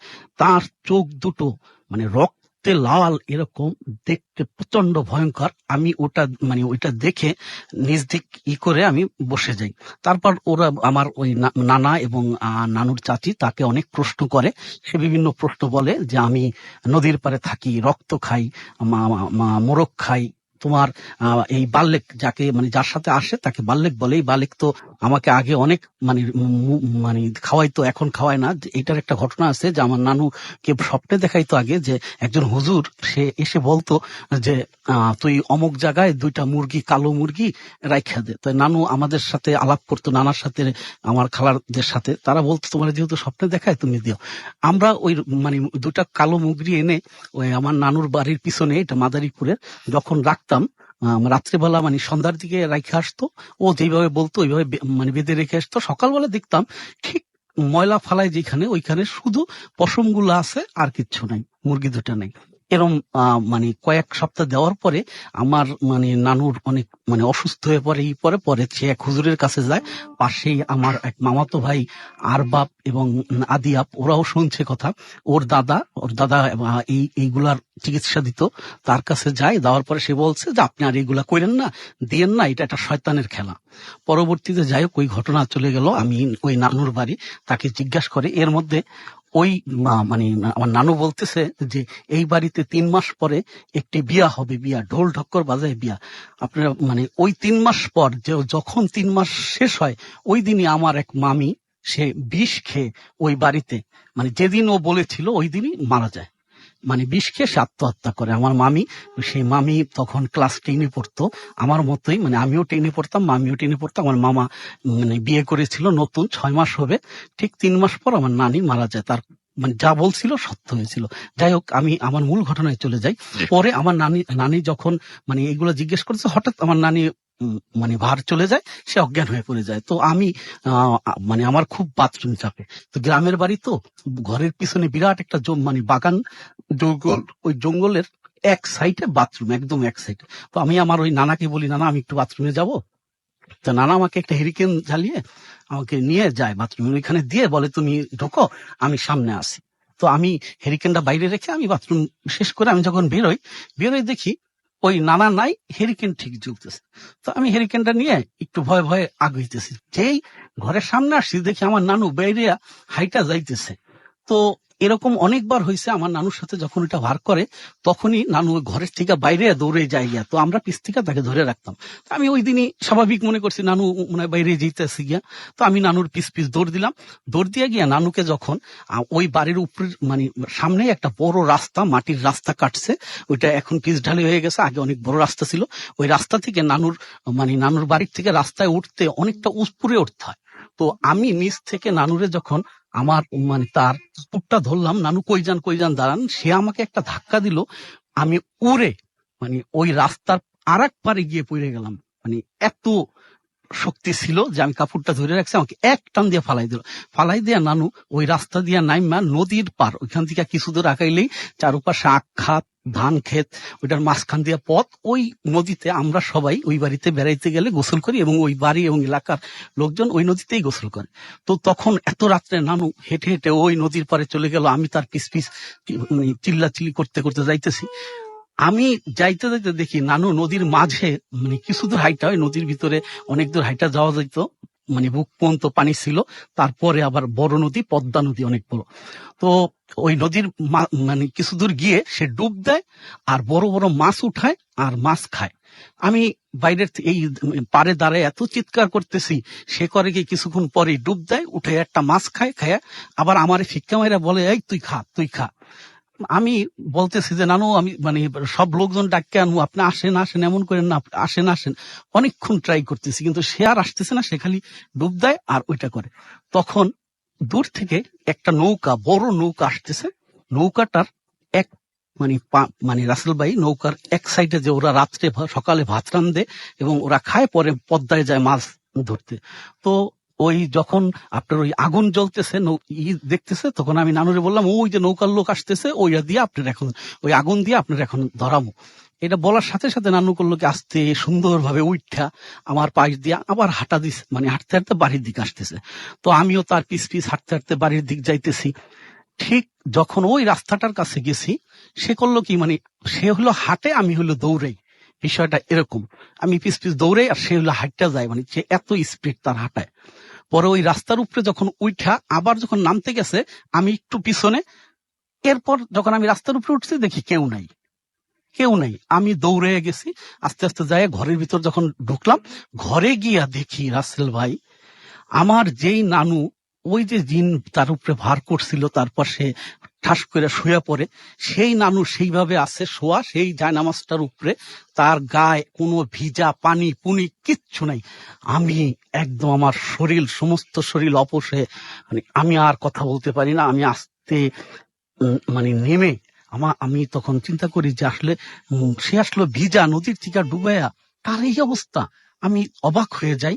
আমি আবার একটু পাশে ওই যেখানে তারা মানে গোসল করে আসা মহিলারা কাপড় পাল্টায় ওইখানে আবার একটু হুকি দিয়া দেখতে যাই দেখি যে ওইখানে কাপড় চোপড় কোনো কিছু নেই।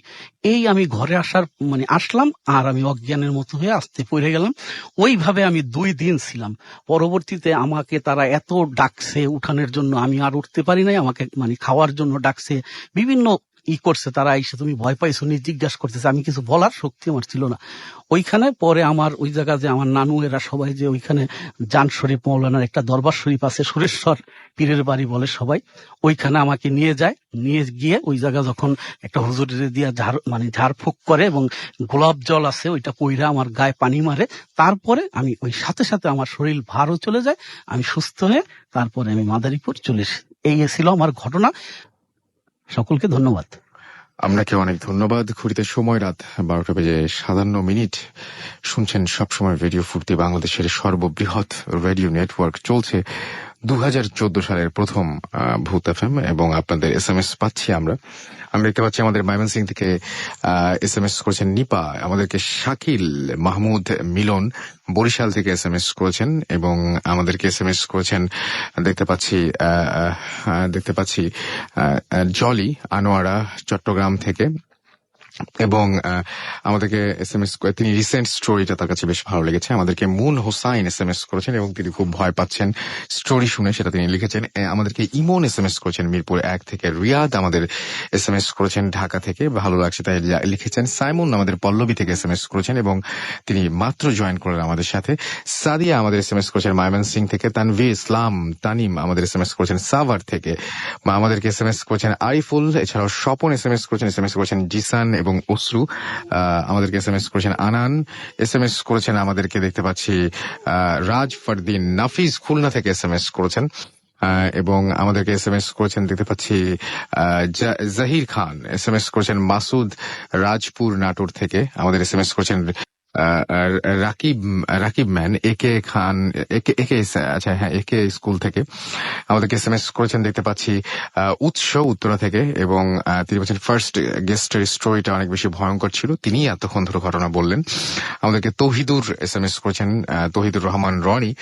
এছাড়াও আমাদের SMS করেছেন দেখতে পাচ্ছি জাবিন, SMS করেছেন আমাদেরকে নন্দন এবং আমাদেরকে SMS করেছেন চয়ন শান্তিনগর থেকে। SMS করেছেন আমাদেরকে দেখতে পাচ্ছি হিয়া, আনা এবং সুইটি ময়মনসিং থেকে। সবাই নতুন বছরের শুভেচ্ছা জানিয়েছেন। মনসুর আমাদের SMS করেছেন আমাদেরকে টিপু সহ আরো অনেকে। আপনি যদি SMS করছেন তাহলে মোবাইলের মেসেজ অপশনে গিয়ে টাইপ করুন ফুর্তি, FOORTI ফুর্তি, স্পেস দিয়ে লিখুন আপনার নাম, স্পেস দিয়ে আপনার মেসেজ পাঠিয়ে দিন 9840 নাম্বারে। আর আপনি যদি আমাদের সাথে ইমেইলের মাধ্যমে যোগাযোগ করতে চান, অর্থাৎ ইমেইলের মাধ্যমে ঘটনা পাঠাতে চান, তাহলে আপনি আমাদের ইমেইল অ্যাড্রেসটি মনে রাখুন। আমাদের ইমেইল অ্যাড্রেসটি হচ্ছে bhutfm@radiofurti.fm, which is BHWTFM@radioFOORTI.fm। এখানে নাম, ঠিকানা এবং ফোন নাম্বার সহ আপনার জীবনের সেরা ঘটনাটি লিখে পাঠিয়ে দিন।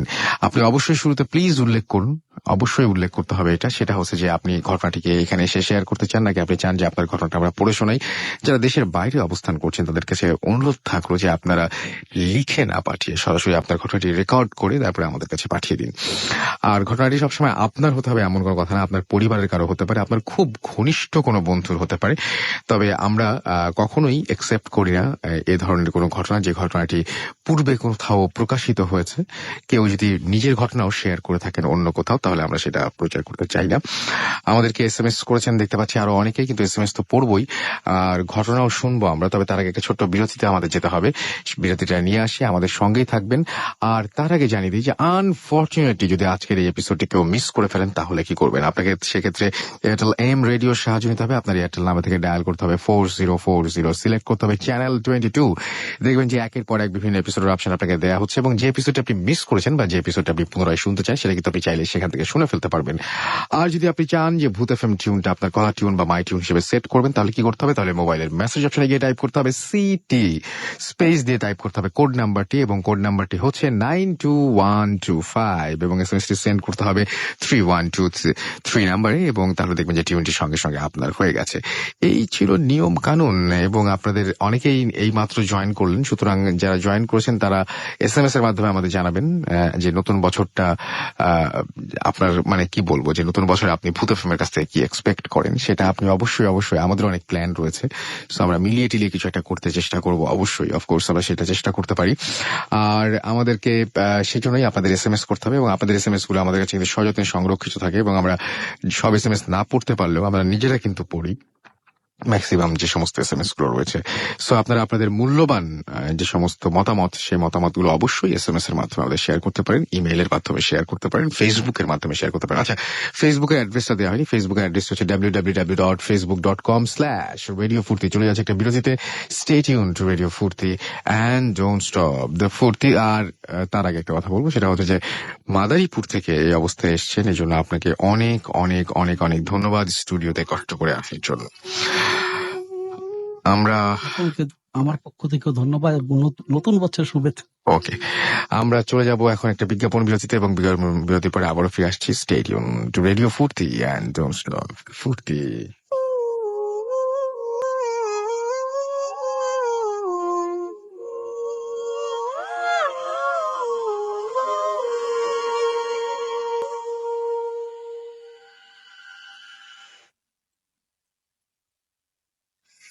Foot FM, haunted by Airtel.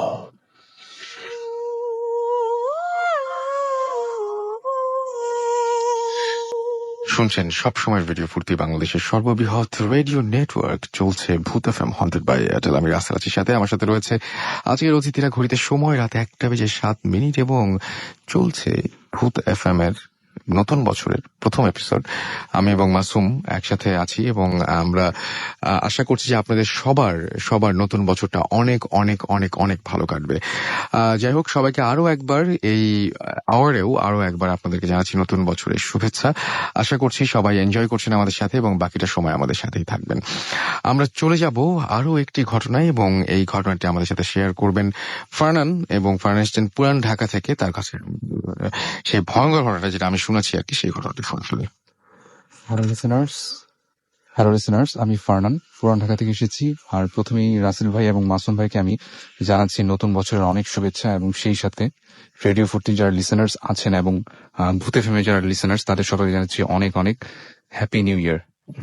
তো আজকে আমি সর্বপ্রথম যে ঘটনাটা শেয়ার করব সেটা হচ্ছে আমাদের পুরনো ঢাকার একটা ঘটনা, এবং একটা বাসার সাথে রিলেটেড এই ঘটনাটা। এবং এই বাসাটা এখন বর্তমানে কোথায় আছে সেটা এক্স্যাক্টলি আমি ঠিক জানি না, হয়তোবা সেটা শাখারি বাজার অথবা তাঁতি বাজারের কোনো একটা জায়গায় এখনো বাসাটা রয়েছে।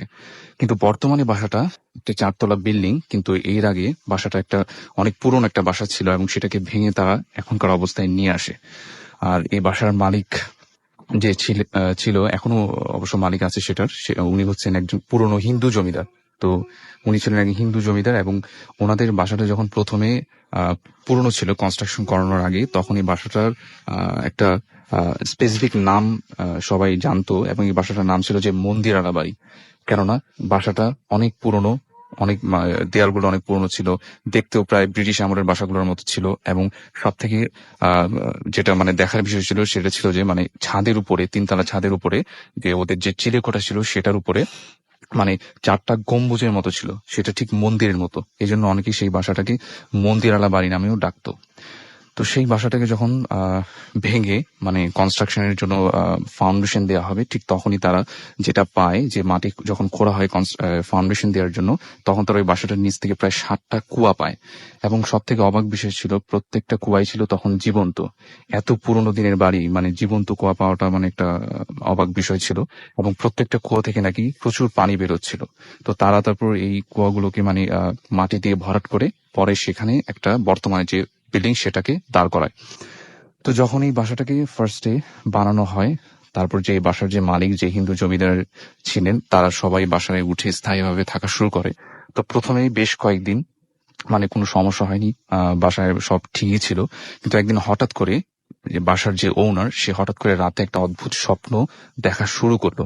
এবং সেই স্বপ্নটা এরকম ছিল যে সে তার বাসার যে 4 তলার ছাদ, সেখান থেকে প্রত্যেকদিন রাতেই নাকি দেখতো যে তাকে কেউ একজন মানে গলা চেপে ছাদ থেকে ফেলে দিচ্ছে।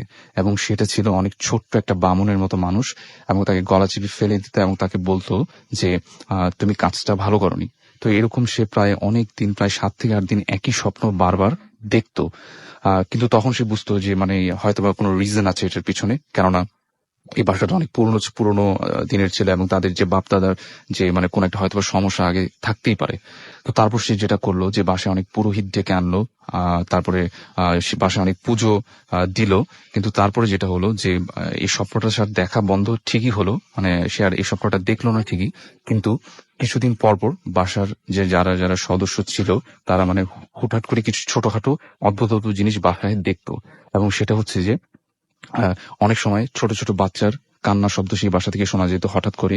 এবং মাঝে মাঝে কেউ হয়তো বা যখন সিঁড়ি দিয়ে উঠতো উপরে দিয়ে, তখন দেখতো যে কোন একটা কালো ছাই এপাশ থেকে ওপাশে চলে গেছে। এরকম অনেক ঘটনাই ভাইয়া মানে ওখানে তখন জানা যায়।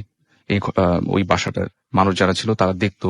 আর সব থেকে বেশি কমন যেটা ছিল, যখন কেউ ওই বাসার রুমগুলোতে একা থাকতো, মানে সম্পূর্ণ একা, যখন লাইট অফ করে ঘুমাতে যেত, একটা অদ্ভুত শব্দ তাদের কানে আসতো, সেটা হচ্ছে কেউ অনেক জোরে জোরে নাক ডাকছে। এরকম অনেক কমন ঘটনাই বাসার যারা যারা থাকে তারা সবাই মোটামুটি ফেস করছে। কিন্তু এখন স্পেসিফিক একটা ঘটনা আমি শেয়ার করবো, সেটা হচ্ছে ওই বাসার 4 তলায় একটা খ্রিস্টান ভাড়াটিয়া ওঠে, মানে খ্রিস্টান দম্পতি ওঠে।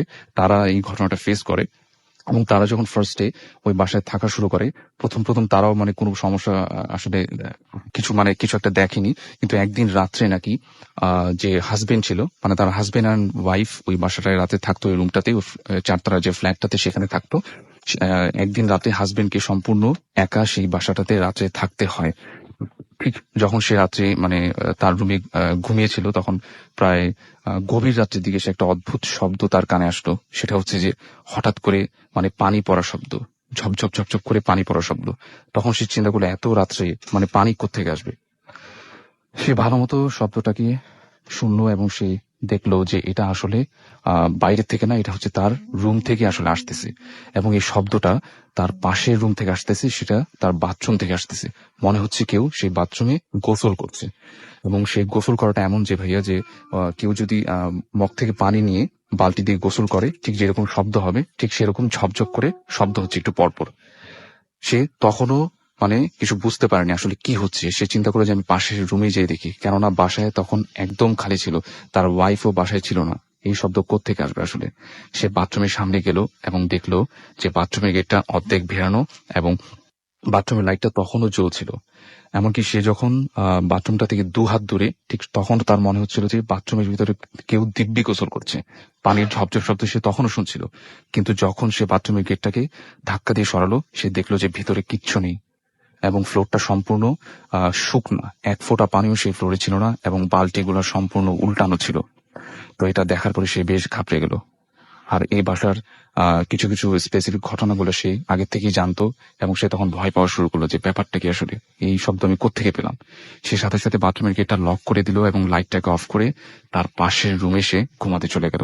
সে বেশ কিছুক্ষণ ঘুমালো। তার কিছুক্ষণ পরে আবারও একই ধরনের শব্দ আবারও সে শুনতে শুরু করলো, সেই পানির ঝপঝপ শব্দ, এবং মনে হচ্ছে কেউ আবারও সেই বাথরুমে আবারও গোসল করছে। কিন্তু এইবার আর তার সাহস হলো না। সে চিন্তা করলো যে না, এইবার আমি আর পাশের রুমে যেয়ে দেখবো না। আর এখানে আমি আরেকটা কথা বলবো, মানে সেই যে বেডরুমটাতে ঘুমাচ্ছিল, সে তার রুমে ওই আমরা যে ডিম লাইট যেটাকে বলি, সেই রকম একটা লাইট জ্বালানো ছিল তার রুমে, মানে ঘুটঘুটে অন্ধকার ছিল না।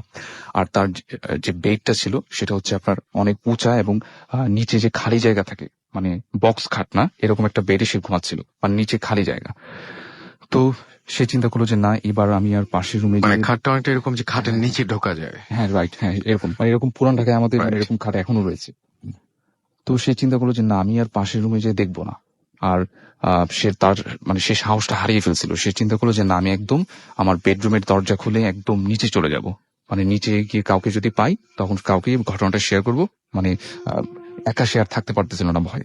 তো সে যেটা করলো যে খাট থেকে যখন সে নামতে যাবে, তখন সে যেটা দেখলো যে তার খাটের নিচ থেকে 2টা পায়ের পাতা বের হয়ে আছে এবং সেটা অনেকটা এরকম, যদি খাটের নিচে কোনো একটা লাশকে রেখে দেওয়া হয় এবং সেটা যদি দুটা পায়ের পাতা বের হয়ে থাকে, ঠিক যেমন দেখাবে ঠিক সেরকম। আর ওই দুটা পায়ের পাতা এত মোটা ছিল এবং কালো ছিল যে মানে সেটা দেখে প্রচুর ভয় পেয়ে গেল, এবং তার মুখ দিয়ে একটা কথাও বের হচ্ছিল না। সে ডিম লাইটের মৃদু আলোয় এই জিনিসটা দেখার সাথে সাথে বিছানা থেকে নামার সাহস আর পেল না।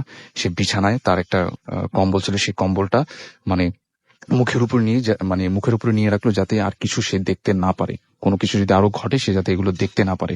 এবং সে যেটা করলো যে একটু পরে যখন সে কম্বলটা তার মুখ থেকে সরাতে যাবে, তখন দেখলো যে সেটা সরানো যাচ্ছে না। মনে হচ্ছে তার উপরে কেউ চেপে বসে আছে, কোন একটা অশুভ শক্তি তার উপরে চেপে বসে আছে এবং তাকে দম আটকে মেরে ফেলার চেষ্টা করতেছে। তখন সে প্রচুর চেষ্টা করলো নিজেকে ছাড়ানোর, সে কিছুতেই নিজেকে ছাড়াতে পারলো না। সে অনেক যেটা করলো যে অনেক নিজেকে বাঁচানোর চেষ্টা করলো, কিন্তু কোনোভাবেই সে আর রেহাই পেল না। হঠাৎ একটা সময় তার আর কিছু খেয়াল নেই তার সাথে কি হয়েছিল, এবং যখন ভোর হয়, ঠিক ভোরের দিকে সে যখন দেখে যে সে তার রুমের মেঝেতে পড়ে আছে এবং তার রুমের যা যা আসবাবপত্র ছিল, বিছানার চাদর, এগুলো সবকিছু এলোমেলো। মনে হচ্ছে রুমটার ভিতরে এসে কেউ সবকিছু তছনছ করে গেছে, এরকম মনে হচ্ছে। এবং সবকিছু প্রত্যেকটা জিনিস ভাই ওলট পালট করা ছিল তখন রুমের ভিতরে। মনে হচ্ছে কেউ এই রুমে থাকাটা কেউ পছন্দ করতেছে না, এরকম কিছু একটা। এর পরদিন সেই বাসার মালিককে এই ঘটনাটা জানায় এবং সেইখান থেকে তার যা যা ছিল সেখান থেকে সে আর থাকে নাই, সে বাসাটা আর ভাড়া থাকে না এবং সেখান থেকে সে চলে যায়। এই ঘটনাটা আমাকে ওই শাঁখারী বাজারের এক পরিচিত এক লোক আমাকে শেয়ার করে, তো ওই ঘটনাটা আমি শেয়ার করলাম। অনেক ধন্যবাদ ফারনান আপনাকে, এবং আশা করছি যে আপনাদের প্রত্যেকেরই এই ঘটনাটি অনেক বেশি ভালো লেগেছে। যাই হোক, আমরা চলে যাব SMS এ। সাইমন পল্লবী থেকে আমাদের SMS করেছেন আমাদেরকে আরমান হোসেন সূর্য নাটুর থেকে। আজকের ভূত এফএম তার কাছে ভালো লাগছে, আমাদেরকে SMS করেছেন। দেখতে পাচ্ছি এমডি শাওন, আজকের ঘটনাগুলো ভয় লাগছে না তার কাছে, এবং তিনি বলছেন প্লিজ আগামী এপিসোড থেকে ভয়ঙ্কর ঘটনা চাই, এটা আমার রিকোয়েস্ট। সবাইকে নতুন বছরের শুভেচ্ছা জানাচ্ছেন, আপনাকে নতুন বছরের অনেক অনেক শুভেচ্ছা। রবিন আমাদের মীর হাজারিবাগ থেকে লিখেছেন আজকের ভূত এফএম ভালো লাগছে। আকাশ গাবতলী থেকে আমাদের লিখেছেন, আকাশ গাবতলী আমিনবাজার থেকে আমাদের লিখেছেন যে আচ্ছা, ঘটনাগুলো আমাদের খুবই ভালো লাগছে, আমার মেসের সবাই শুনছে। আমাদেরকে মিমি সাভার থেকে SMS করেছেন এবং তিনি বলেছেন যে হ্যাপি নিউ ইয়ার। এর আগেও কয়েকবার SMS দিয়েছেন তিনি। আমাদেরকে নীলিমা যাত্রাবাড়ি থেকে SMS করেছেন এবং তিনি বলছেন যে SMS-টা পড়া হয় না কেন, এবার না পড়লে ভূত এফএম শুনবো না। আমাদেরকে সুমি রাজশাহী থেকে SMS করেছেন এবং তার PSC এক্সামের জন্য তিনি বেশ কিছুদিন আমাদেরকে শুনতে পাননি, এখন আবার শুনছেন। আমি আশা করব যে অবশ্যই শুনবেন, সবসময় আমাদের সাথে থাকবেন, সে বিষয়ে তো কোনো সন্দেহ নেই। তবে সবার আগে কিন্তু ভাইয়া পড়াশোনা, তারপরে অন্য সবকিছু। পড়াশোনাটা কিন্তু ঠিক রাখতে হবে, তাহলে ভূত এফএম অনেক মজা করে শোনা যাবে। আমাদের সাথে মাঝে মাঝেই আমাদের এখানে উপস্থিত হতেন আবরার ভাই, যিনি এখন আমেরিকায় রয়েছেন। তিনি এই মুহূর্তে আমাদের সঙ্গে আছেন, সেটা তিনি আমাদের জানিয়েছেন। So thanks for being with us. আশা করছি যে আমাদের সাথে আপনি এনজয় করছেন। আমাদেরকে রাকিব SMS করেছেন আমাদেরকে বিজয় ধানমন্ডি থেকে। আমাদেরকে এছাড়াও SMS করেছেন দেখতে পাচ্ছি সানি 69 বোট বাজার থেকে, এবং শীতের রাতে ভূত এফএম অসম লাগে এবং সবাইকে তিনি ধন্যবাদ জানিয়েছেন। আমাদেরকে SMS করেছেন দেখতে পাচ্ছি এক্সক্লুসিভ ফাহাদ। ওকে, আমাদেরকে এছাড়াও রনি SMS করেছেন এবং তিনি বলছেন যে তার কাছে প্রচন্ড ভয় লাগছে, ভয় হাত পা ঠান্ডা হয়ে গেছে। ভয়ে আপনার হাত পা কতটা ঠান্ডা আমি জানি না, বাইরে যা ঠান্ডা এখন মুশকিল বোঝা যে কোনটাতে বেশি ঠান্ডা হচ্ছে। তবে ঘটনাগুলো আমার কাছে ভালো লাগছে আজকে, এটুকু বলতে পারি আর কি। রফিক আমাদের SMS করেছেন আমাদেরকে আরো অনেকে। আপনি যদি SMS করতে চান তাহলে মোবাইলের মেসেজ অপশনে গিয়ে টাইপ করুন ফুর্তি FORTI ফুর্তি, স্পেস দিয়ে আপনার নাম, স্পেস দিয়ে আপনার মেসেज পাঠিয়ে দিন 9840 নাম্বার। যদি আমাদের ইমেইল করতে চান তাহলে আমাদের ইমেইল অ্যাড্রেসটি জেনে রাখুন bhutfm@radiofurti.fm, অর্থাৎ BHWTFM@RADIOFORTI.FM। আপনার নাম, ঠিকানা এবং ফোন নাম্বার সহ আপনার জীবনের সেরা ঘটনাটি পাঠিয়ে দিন আমাদের কাছে। আমরা বলেছিলাম যে আজকে আমরা চেষ্টা করেছি ভূত এফএমটাকে কত বেশি জমজমাট করা যায়। পুরনো আমাদের অতিথি যারা রয়েছেন, যাদের ঘটনা আপনাদের সবসময় ভালো লাগে এবং আপনারা বলেন যে পুরনো এপিসোড গুলো আপনাদের কাছে অনেক বেশি ভালো লাগে এবং নতুন এপিসোডে চাইতেও, কিন্তু পুরনো মানুষগুলোই কিন্তু আবার আসেন বারবার করে। যাই হোক, পুরনো মানুষজন যখন আসেন তখন সেই এপিসোড গুলো কেমন লাগে সেটাও আমাদের একটু জানাবেন প্লিজ। যাই হোক, আমরা আজকে চেষ্টা করেছি যে আপনাদেরকে নতুন বছরে নতুন কিছু একটা উপহার দিতে। না, আমার কথা শুনে মনে হচ্ছে এখনই শেষ হয়ে যাবে, সেরকম কোনো ভয়ের কারণ নেই, আরো বেশ কিছুক্ষণ আছি আমরা। এবং আমরা এখন আবার আমরা নেক্সট ঘটনায় চলে যাব এবং এই মুহূর্তে আমাদের সঙ্গে জয়েন করছেন বাবু ভাই। তিনি তার জীবনের ঘটনাগুলো বলবেন এবং আমরা সরাসরি চলে যাচ্ছি তার কাছে। Thank you, Russell bhai, and Happy New Year to everyone, all the listeners. আজকে যে ঘটনাটা বলবো সেটা হচ্ছে আমার এক ফ্রেন্ড, ওনার নামটা সঙ্গত কারণে বলতে যাচ্ছি না। ওনার বাসা হচ্ছে মিরপুর পাইকপাড়ায়, এবং ওনার বাসায় ঘটে যাওয়া কিছু ঘটনা এবং বাসা নিয়ে আর কি। তো ওনার বাসাটা হচ্ছে মিরপুর পাইকপাড়ায়। এটা বেশ পুরনো বাসা বলা চলে, প্রায় 40 years এর কাছাকাছি আর কি বাসার বয়স। তো বাসাটা প্রথম দিকে এটা কোনো হন্টেড কোনো ঘটনা ছিল না, এটা নর্মালি ছিল। তো ওনারা ওই বাসার মধ্যে একটা গাছ লাগান। তো গাছ লাগানোর পরে মানে গাছটা সম্ভবত কামরাঙা গাছ হয়তো, হ্যাঁ, এই গাছটা লাগানোর পর গাছটা বড় হওয়ার পর থেকে যত ভৌতিক জিনিসপত্র শুরু হয় বাসায়, মানে সামথিং লাইক স্পুকি টাইপের কিছু ঘটনা ঘটে। তো এর মধ্যে বাসাটার প্রথম ঘটনাটা যেটা বলি, ওনার চাচা ওই বাসায় থাকতো এক সময়।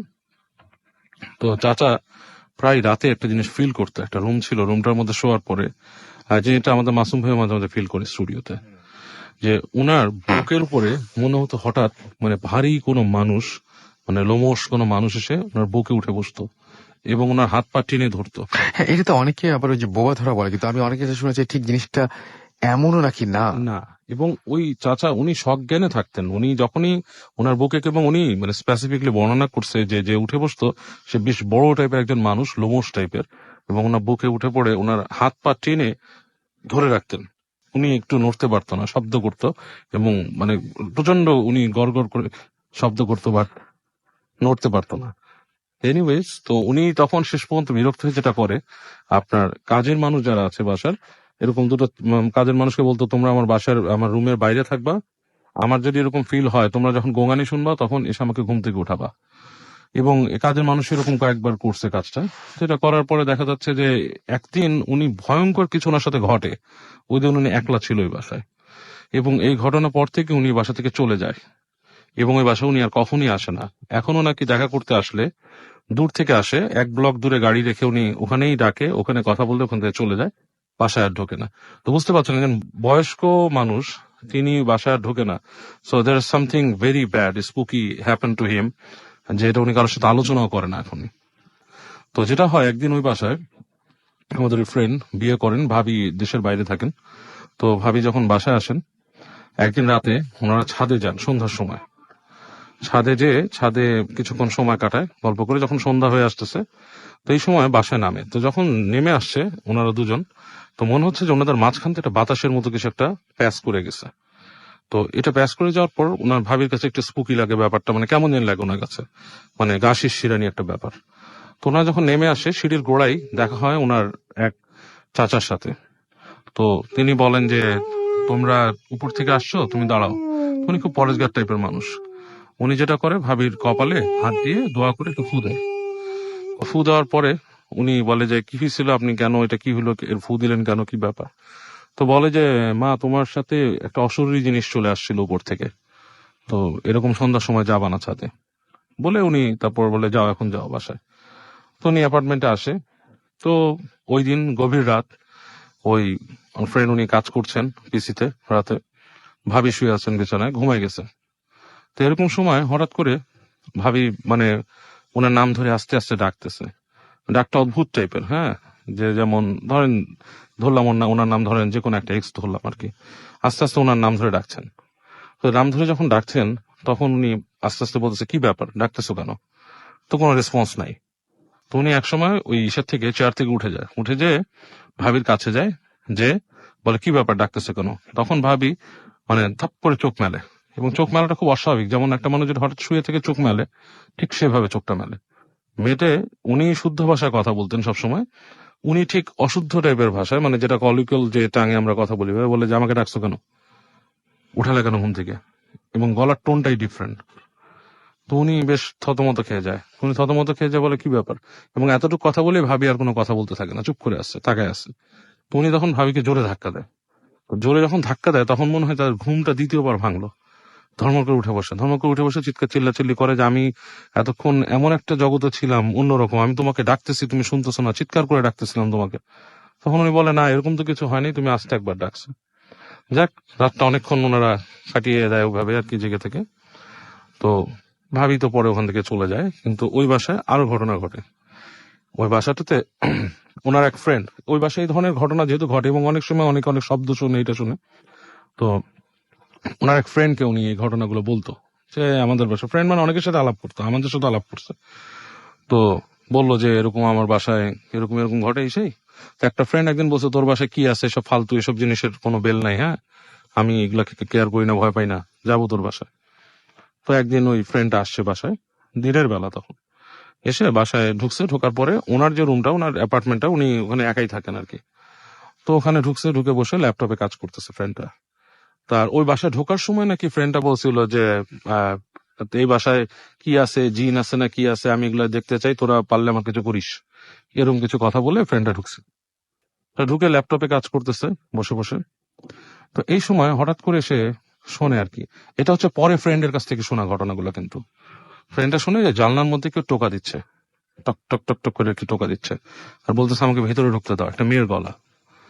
তো এটা যখন শুনছে, শোনার পরে সে করছে কি, একটু চিন্তায় পড়ছে যে কে এখানে, এবং জানালা যেখান থেকে টোকা মারতেছে ওই জায়গাটা রাসেল ভাই একটা মানে ফাঁকা জায়গা, দুই পাশে আপনার ব্যারিকেড দেওয়া, তালা মারা আর কি, গ্রিল দিয়ে আটকানো, ওখানে যাওয়ার কোনো উপায় নেই আর কি, কোনো মানুষ নর্মালি ঢুকতে পারবে না তালা না খুলে।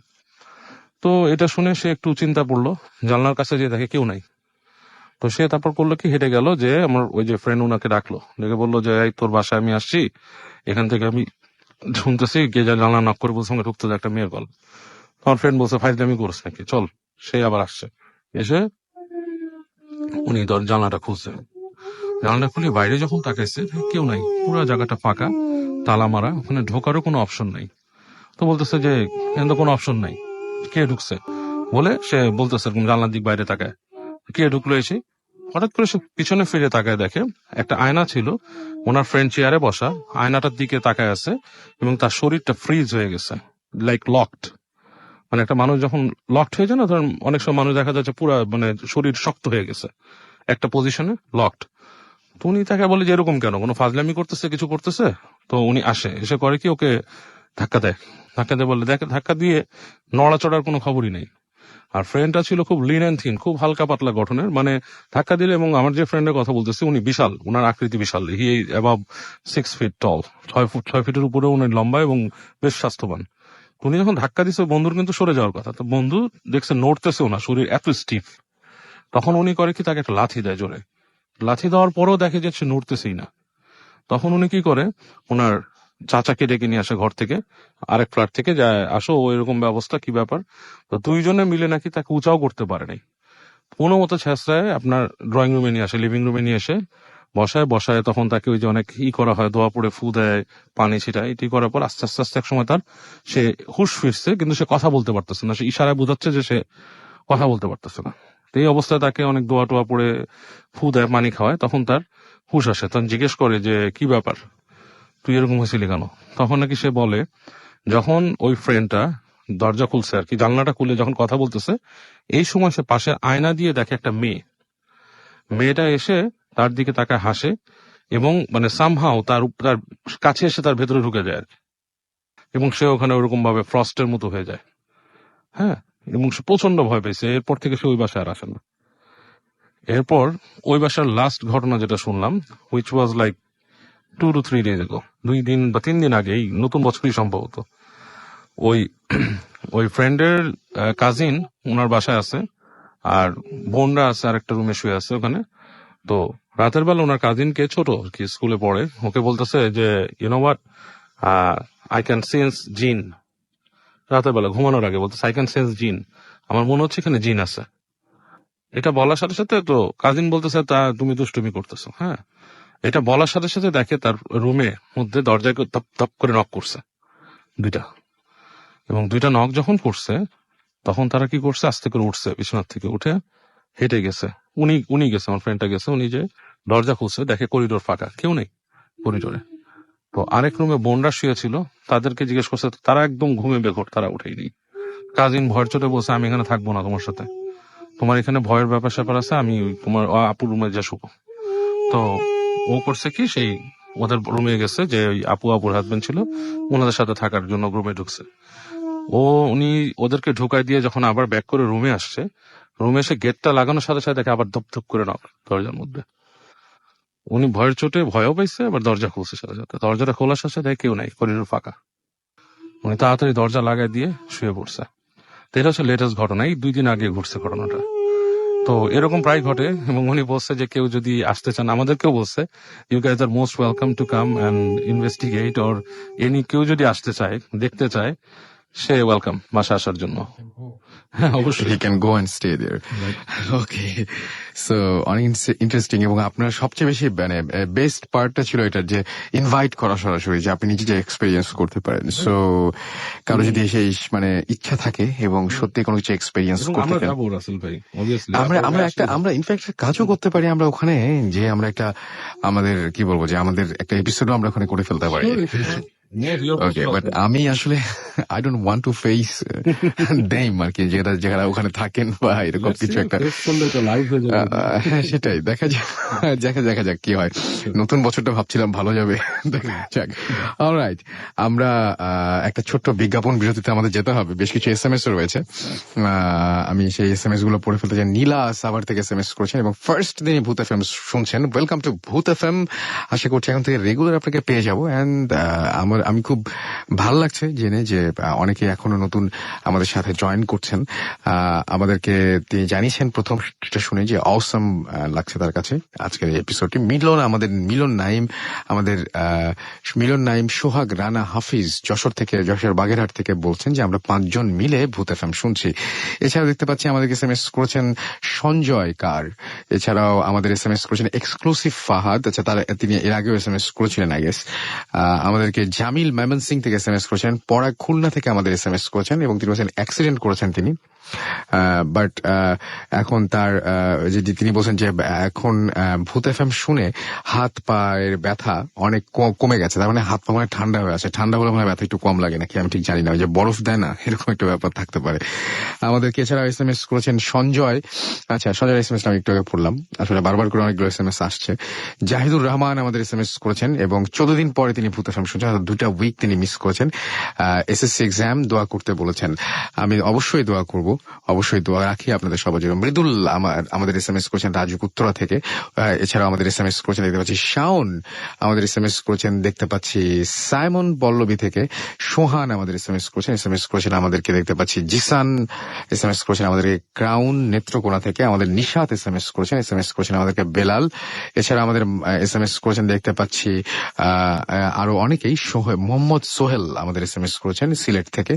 আমাদের SMS করেছেন মুনিয়া অরিন ঢাকা থেকে এবং তিনি বলছেন যে আচ্ছা অসম এপিসোড, তাই তিনি লিখেছেন এবং নতুন বছরের শুভেচ্ছা জানিয়েছেন সবাইকে।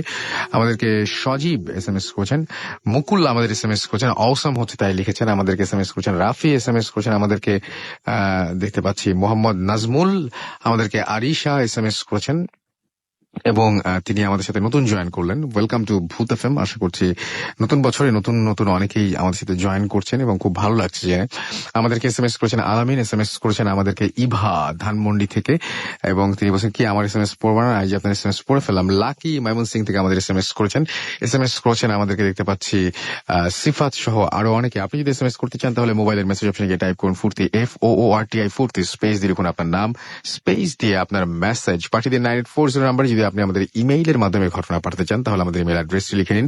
আমাদের ইমেল অ্যাড্রেসটি হচ্ছে bhutfm@radiofurti.fm, which is BHWTFM@radioforti.fm। আপনার নাম, ঠিকানা এবং ফোন নাম্বার সহ আপনার জীবনের সেরা ঘটনাটি পাঠিয়ে দিন। এখনই চলে যাব একটা ছোট্ট বিরতিতে, ফিরে আসবো একটু পরেই। আমাদের সাথে থাকুন, স্টে টিউনড, রেডিও ফুর্তি অ্যান্ড ডোন্ট স্টপ দ্য ফুর্তি।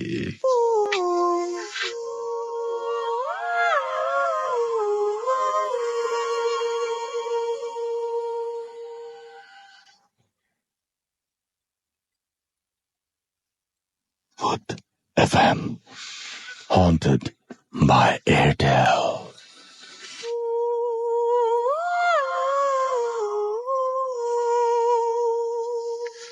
শুনছেন সবসময় রেডিও ফুর্তি চলছে, ভূত FM হান্টেড বাই এয়ারটেল। ঘড়িতে সময় রাত 1:37। আমি রাসেল আছি, সাথে মাসুম আছে এবং আছে আমাদের আজকের অতিথিরা এবং আপনারা সবাই তো সব সময় আছেন আমাদের সাথে।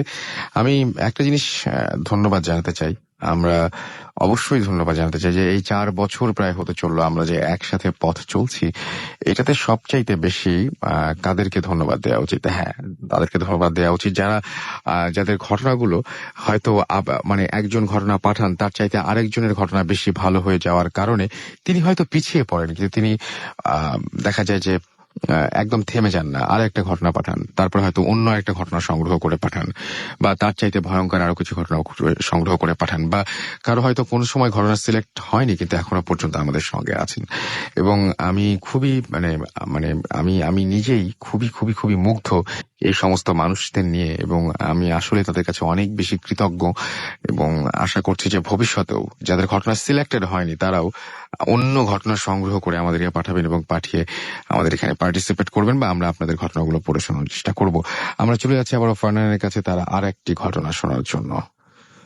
তো আমি এখন যে ঘটনাটা শেয়ার করব সেটা আসলে আমাদের পুরনো ঢাকার একটা ঘটনা, এবং এই ঘটনাটা আমাকে শেয়ার করে রাহি ভাই, যার বাসা হচ্ছে সূত্রাপুর। তো ওনাদের এলাকার একটা ঘটনা, এবং এটা হচ্ছে একটা স্পেসিফিক্যালি একটা বাসার সাথে জড়িত, এবং এই বাসাটার মালিক ছিল এক ভারতীয় বংশোদ্ভূত হিন্দু জমিদার। তো এই বাসাটা সে একসময় এক মুসলিম ভদ্রলোকের কাছে সেল করে ভারতে চলে যায় সম্পূর্ণ ফ্যামিলি নিয়ে। ওই মুসলিম ভদ্রলোক যখন এই বাসাটাকে প্রথমে কেনে, তো উনি যেটা একটা অদ্ভুত জিনিস স্টোর রুমের দিকে মানে লক্ষ্য করে, যে স্টোর রুমের যে ফ্লোরটা সেখানে অনেক বড় একটা গর্ত, এবং সেটা মোটামুটি একটা অনেক মানে গভীর একটা গর্তের মতো। তো এই গর্তটাকে আশেপাশের প্রতিবেশী যে লোকজন তারা অনেকে বলতো যে এটা একটা সুড়ঙ্গের মতো। তো এরকম সে ওই যখন বাসাটা নতুন কিনে তখন অনেক কিছু চেষ্টা করে যে ভিতরে কি আছে দেখার জন্য, কিন্তু সে মানে এটার আর কোনো সলিউশন পায় না, অনেক কিছু চেষ্টা করার পরেও কিছু পাওয়া যায় না। তো তারপর তারা যেটা করে সেই মানে গর্তটাকে একটা কাঠের তক্তা দিয়ে খুব ভালো মতো বন্ধ করে দেয়। আর যখন সে নতুন এই বাসাটা কিনে, ওই প্রতিবেশী লোকজন বলতো যে বাসাটা একটা অভিশপ্ত বাসা, কেননা এখানকার আগের যারা মালিক ছিল তারা নাকি অনেক মানে খুনটুন করে মানে লাশ এই গর্তটার ভিতর ফেলে দিত। এরকম অনেক ঘটনাই সে বাসাটা কেনার পরে আশেপাশের প্রতিবেশীর কাছ থেকে শুনতে পায়। কিন্তু এখন কি আর করার, বাসা যেহেতু কিনে ফেলছে এখানেই থাকতে হবে। আর সেই সে ছিল এক ব্যবসায়ী ছিল, এবং সে শ্যামবাজারে চালের ব্যবসা করত। তো যেটা দেখা যেত যে তার বাসার যে স্টোর রুমটা, যে স্টোর রুমটাতে একটা গর্ত পাওয়া যায়, সেই স্টোর রুমটাকে তারা গুদাম ঘর হিসেবে ইউজ করত। এবং প্রত্যেক দিনে দেখা যেত যে চালের বস্তা সেই গুদাম ঘরে জমা রাখা হতো, এবং একসময় আবার সেটা দোকানে নিয়ে যাওয়া হতো। তো প্রায় সারাদিনই ওই গুদাম ঘরটা প্রায় খোলা থাকতো, স্টোর রুমটা প্রায় সারাদিনই খোলা থাকতো।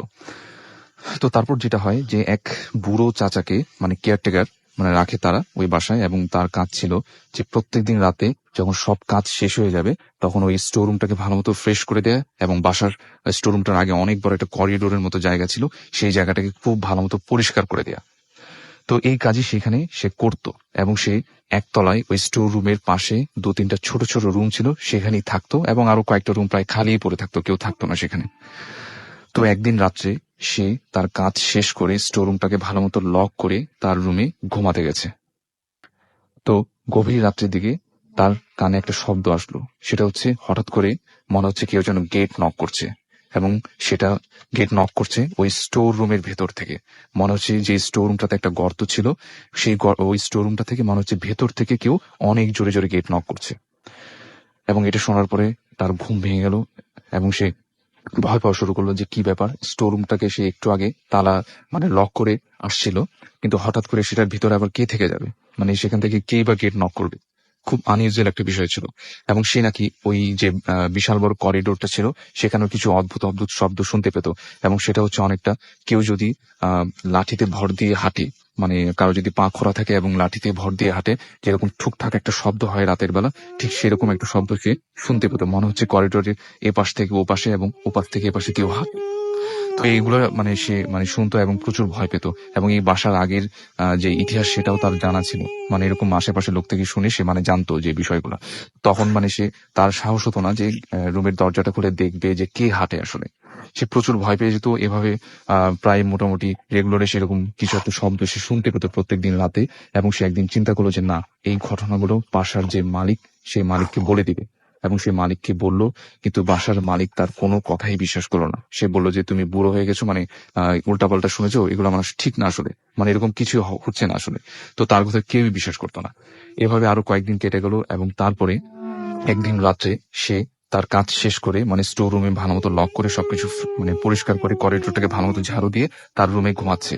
ঠিক গভীর রাতের দিকে আবারও সেই মানে গেট নক করার শব্দ, কিন্তু আজকে গেট নকটা স্টোর রুম থেকে হচ্ছে না, আজকে এই শব্দটা শোনা যাচ্ছে তার রুমে কে যেন এসে গেট নক করছে।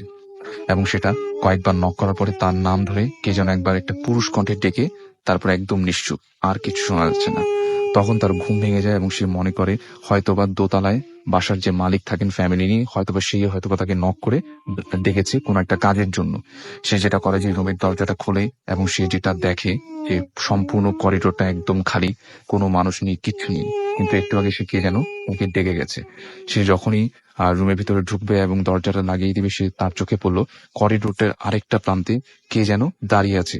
মানে দূরে অন্ধকারে সে ঠিক মতো অস্পষ্ট ভাবে একটা মানুষের প্রতিচ্ছবি দেখতে পেলো এবং সে অনেক ডাকাটাকি শুরু করলো যে আপনি কে আসলে, মানে কাকে চান, কিন্তু সেটা কোনো অ্যান্সারই দিল না। সে সাথে সাথে ওই যে ছায়া মূর্তিটার দিকে মানে হাঁটা শুরু করলো এবং একটা সময় সে দেখলো যে এটা আসলে কোনো পুরুষ না, এটা হচ্ছে একটা বৃদ্ধা মহিলার মতো। এবং সেটা হচ্ছে যে একটা শাড়ি পরা ছিল এবং ছোট মানে অনেক বেটে গরমের একটা বৃদ্ধা মহিলা, মানে খুঁড়িয়ে খুঁড়িয়ে হাঁটছে এবং তার হাতে একটা লাঠির মতো শব্দ। এবং সে তখন এটা দেখার সাথে সাথে তার মনে পড়ে গেলো গত রাতের কথাগুলো, কিছুদিন আগে যে ঠুকঠাক শব্দ সে শুনতে পেত, ঠিক সেই কথাটা মনে পড়ে গেল। সে বুঝলো যে মানে উনি এই জিনিসটাই হয়তোবা মানে আগে শুনতো, এই ঘটনাটাই আগে আগে শুনতো। এবং সে যেটা করলো যে সাথে সাথে মানে পালিয়ে দেখার চেষ্টা করলো যে ওটা আসলে কোথায় যায়।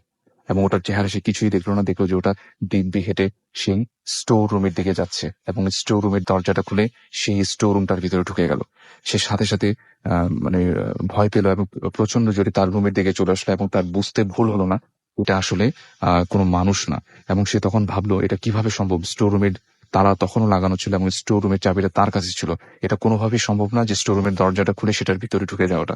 তো তারপরে এই ঘটনাটা সে তার বাসার যে ওনার তার সাথে শেয়ার করলো। তারপরে একই কথা হলো, তার কথা কেউ আর বিশ্বাস করলো না। তারা সবাই বলে যে তুমি হয়তো ভুল দেখেছো রাতের বেলা এবং তোমার এইসব ঘটনা শুনে বাসার ছেলেমেয়েরা প্রচন্ড ভয় পায়, তোমাকে আর কাজে রাখা যাবে না, এরকম অনেক কথাই বললো। তারপর ওই কেয়ারটেকার মানে যেটা চিন্তা করলো আসলে এই বাসায় আর কাজ করা যাবে না, কারণ এই বাসায় অনেক প্রবলেম সে মানে নিজের চোখে দেখেছে। তারপর যেটা করলো যে সে মানে চিন্তা করলো যে কয়েকদিন পরে কাজটা ছেড়ে দিবে।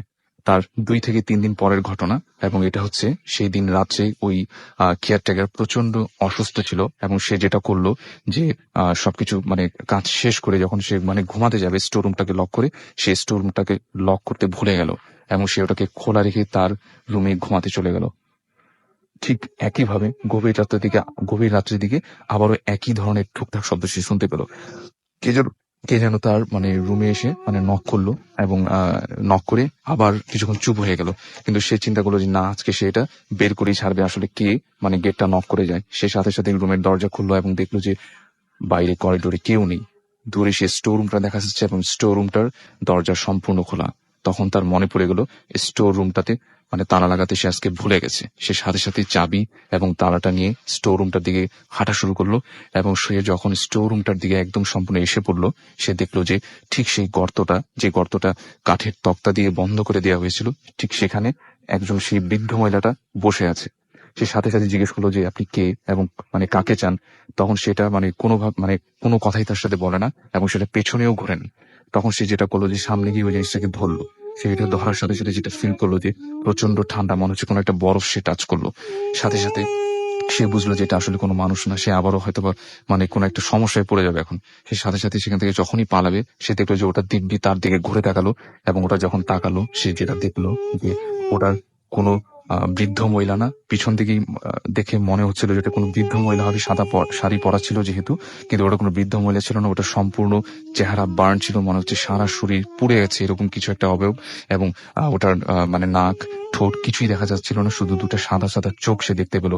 তখন সে সেখান থেকে দৌড়ে পালানোর চেষ্টা করলো, সাথে সাথে সে অদ্ভুত জিনিসটা তার গলা চেপে ধরলো এবং এরপরে আর তার সাথে কি হয় সে কিছুই জানে না। এরপর দিন সকালবেলা কেয়ারটেকারকে বাসার যারা সদস্য ছিল তারা অনেক খোঁজাখুঁজি করে, তাকে কোথাও পাওয়া যায় না। শেষ পর্যন্ত ওই স্টোর রুমের তালা ভেঙে যখন ভিতরে ঢুকে স্টোর রুমের ভিতরে, তখন দেখে যে সে মানে অজ্ঞান অবস্থায় পড়ে আছে এবং তার সমস্ত শরীরে লাল লাল মানে আঁচড়ের দাগ মানে, এবং মনে হচ্ছে কেউ ধারালো নখ দিয়ে তাকে আঁচড় দিয়েছে এবং পরে এই ঘটনাটি সে সবার সাথে শেয়ার করে এবং যেটা অদ্ভুত বিষয় ছিল যে ওই কেয়ারটেকারটাকে স্টোর রুমের ভিতরে তালা লাগানো অবস্থায় পাওয়া যায় এবং অদ্ভুত বিষয় সেটা হচ্ছে যে এই তালাটা আসলে কে লাগালো তাকে বাইরের দিক থেকে। তো এই ছিল ঘটনা আমার। Thank you. অনেক ধন্যবাদ ফারনান। আমরা মোটামুটি একদম শেষের দিকে চলে এসেছি। আমাদের হাতে আসলেই একদম সময় নেই, কিছু SMS পড়ে ফেলতে হবে। ইভা আমাদের SMS করেছেন বনশ্রী থেকে এবং তিনি বলছেন যে ইভা এবং ফরহাদ তারা লিখেছেন যে আমরা প্রতি ফ্রাইডে ভূত FM শুনি, এখন খুব ভয় লাগছে। আমাদেরকে মেহেদি হাসান লিখেছেন আমার SMS পড়া হয় না কেন। ঘোস্ট হাসান মাহমুদ আমাদের আরাফাত আমাদের খিলক্ষেত থেকে SMS করেছেন। হাফিজ এবং হিমু আমাদের সুত্রাপুর শেরপুর থেকে SMS করেছেন এবং আমাদেরকে SMS তিনি বলছেন আজব তো, আমাদের SMS না পড়ার কারণ কি ভাই? আমার কাছে খুব আজব লাগলো, পড়লাম তো। হৃদি এবং প্রীতি আমাদের SMS করেছেন ব্রাহ্মণবাড়িয়া থেকে। আমাদের রিয়াদ হোসেন SMS করেছেন ঝালকাঠি থেকে। আমাদের নিতু SMS করেছেন যাত্রাবাড়ি থেকে। আমাদের SMS করেছেন টিটু বাসাবো থেকে। আমাদের সাগর নোয়াখালী থেকে SMS করেছেন এবং তিনি বলছেন আজকে ভূত FM খুবই নাইস হচ্ছে। আমাদেরকে SMS করেছেন খুলনা থেকে পরাগ এবং আমাদেরকে SMS করেছেন দেখতে পাচ্ছি শাওন আমাদের SMS করেছেন। শাওন পাপড়ি আমাদের SMS করেছেন। হাসেম আমাদের সিলেট থেকে SMS করেছেন ভূতের ভয়ে ঘুম আসে না তাই লিখেছেন। ওকে, সোহেল এবং জেনি আমাদের SMS করেছেন এবং আমাদেরকে SMS করেছেন দেখতে পাচ্ছি। আচ্ছা, আমাদেরকে SMS করেছেন দেখতে পাচ্ছি সাজ্জাদ শিকদার। এছাড়া আমাদের SMS করেছেন আমির শাহিন ভুঁইয়া। স্বপন আমাদের SMS করেছেন DMCH থেকে। আমাদের SMS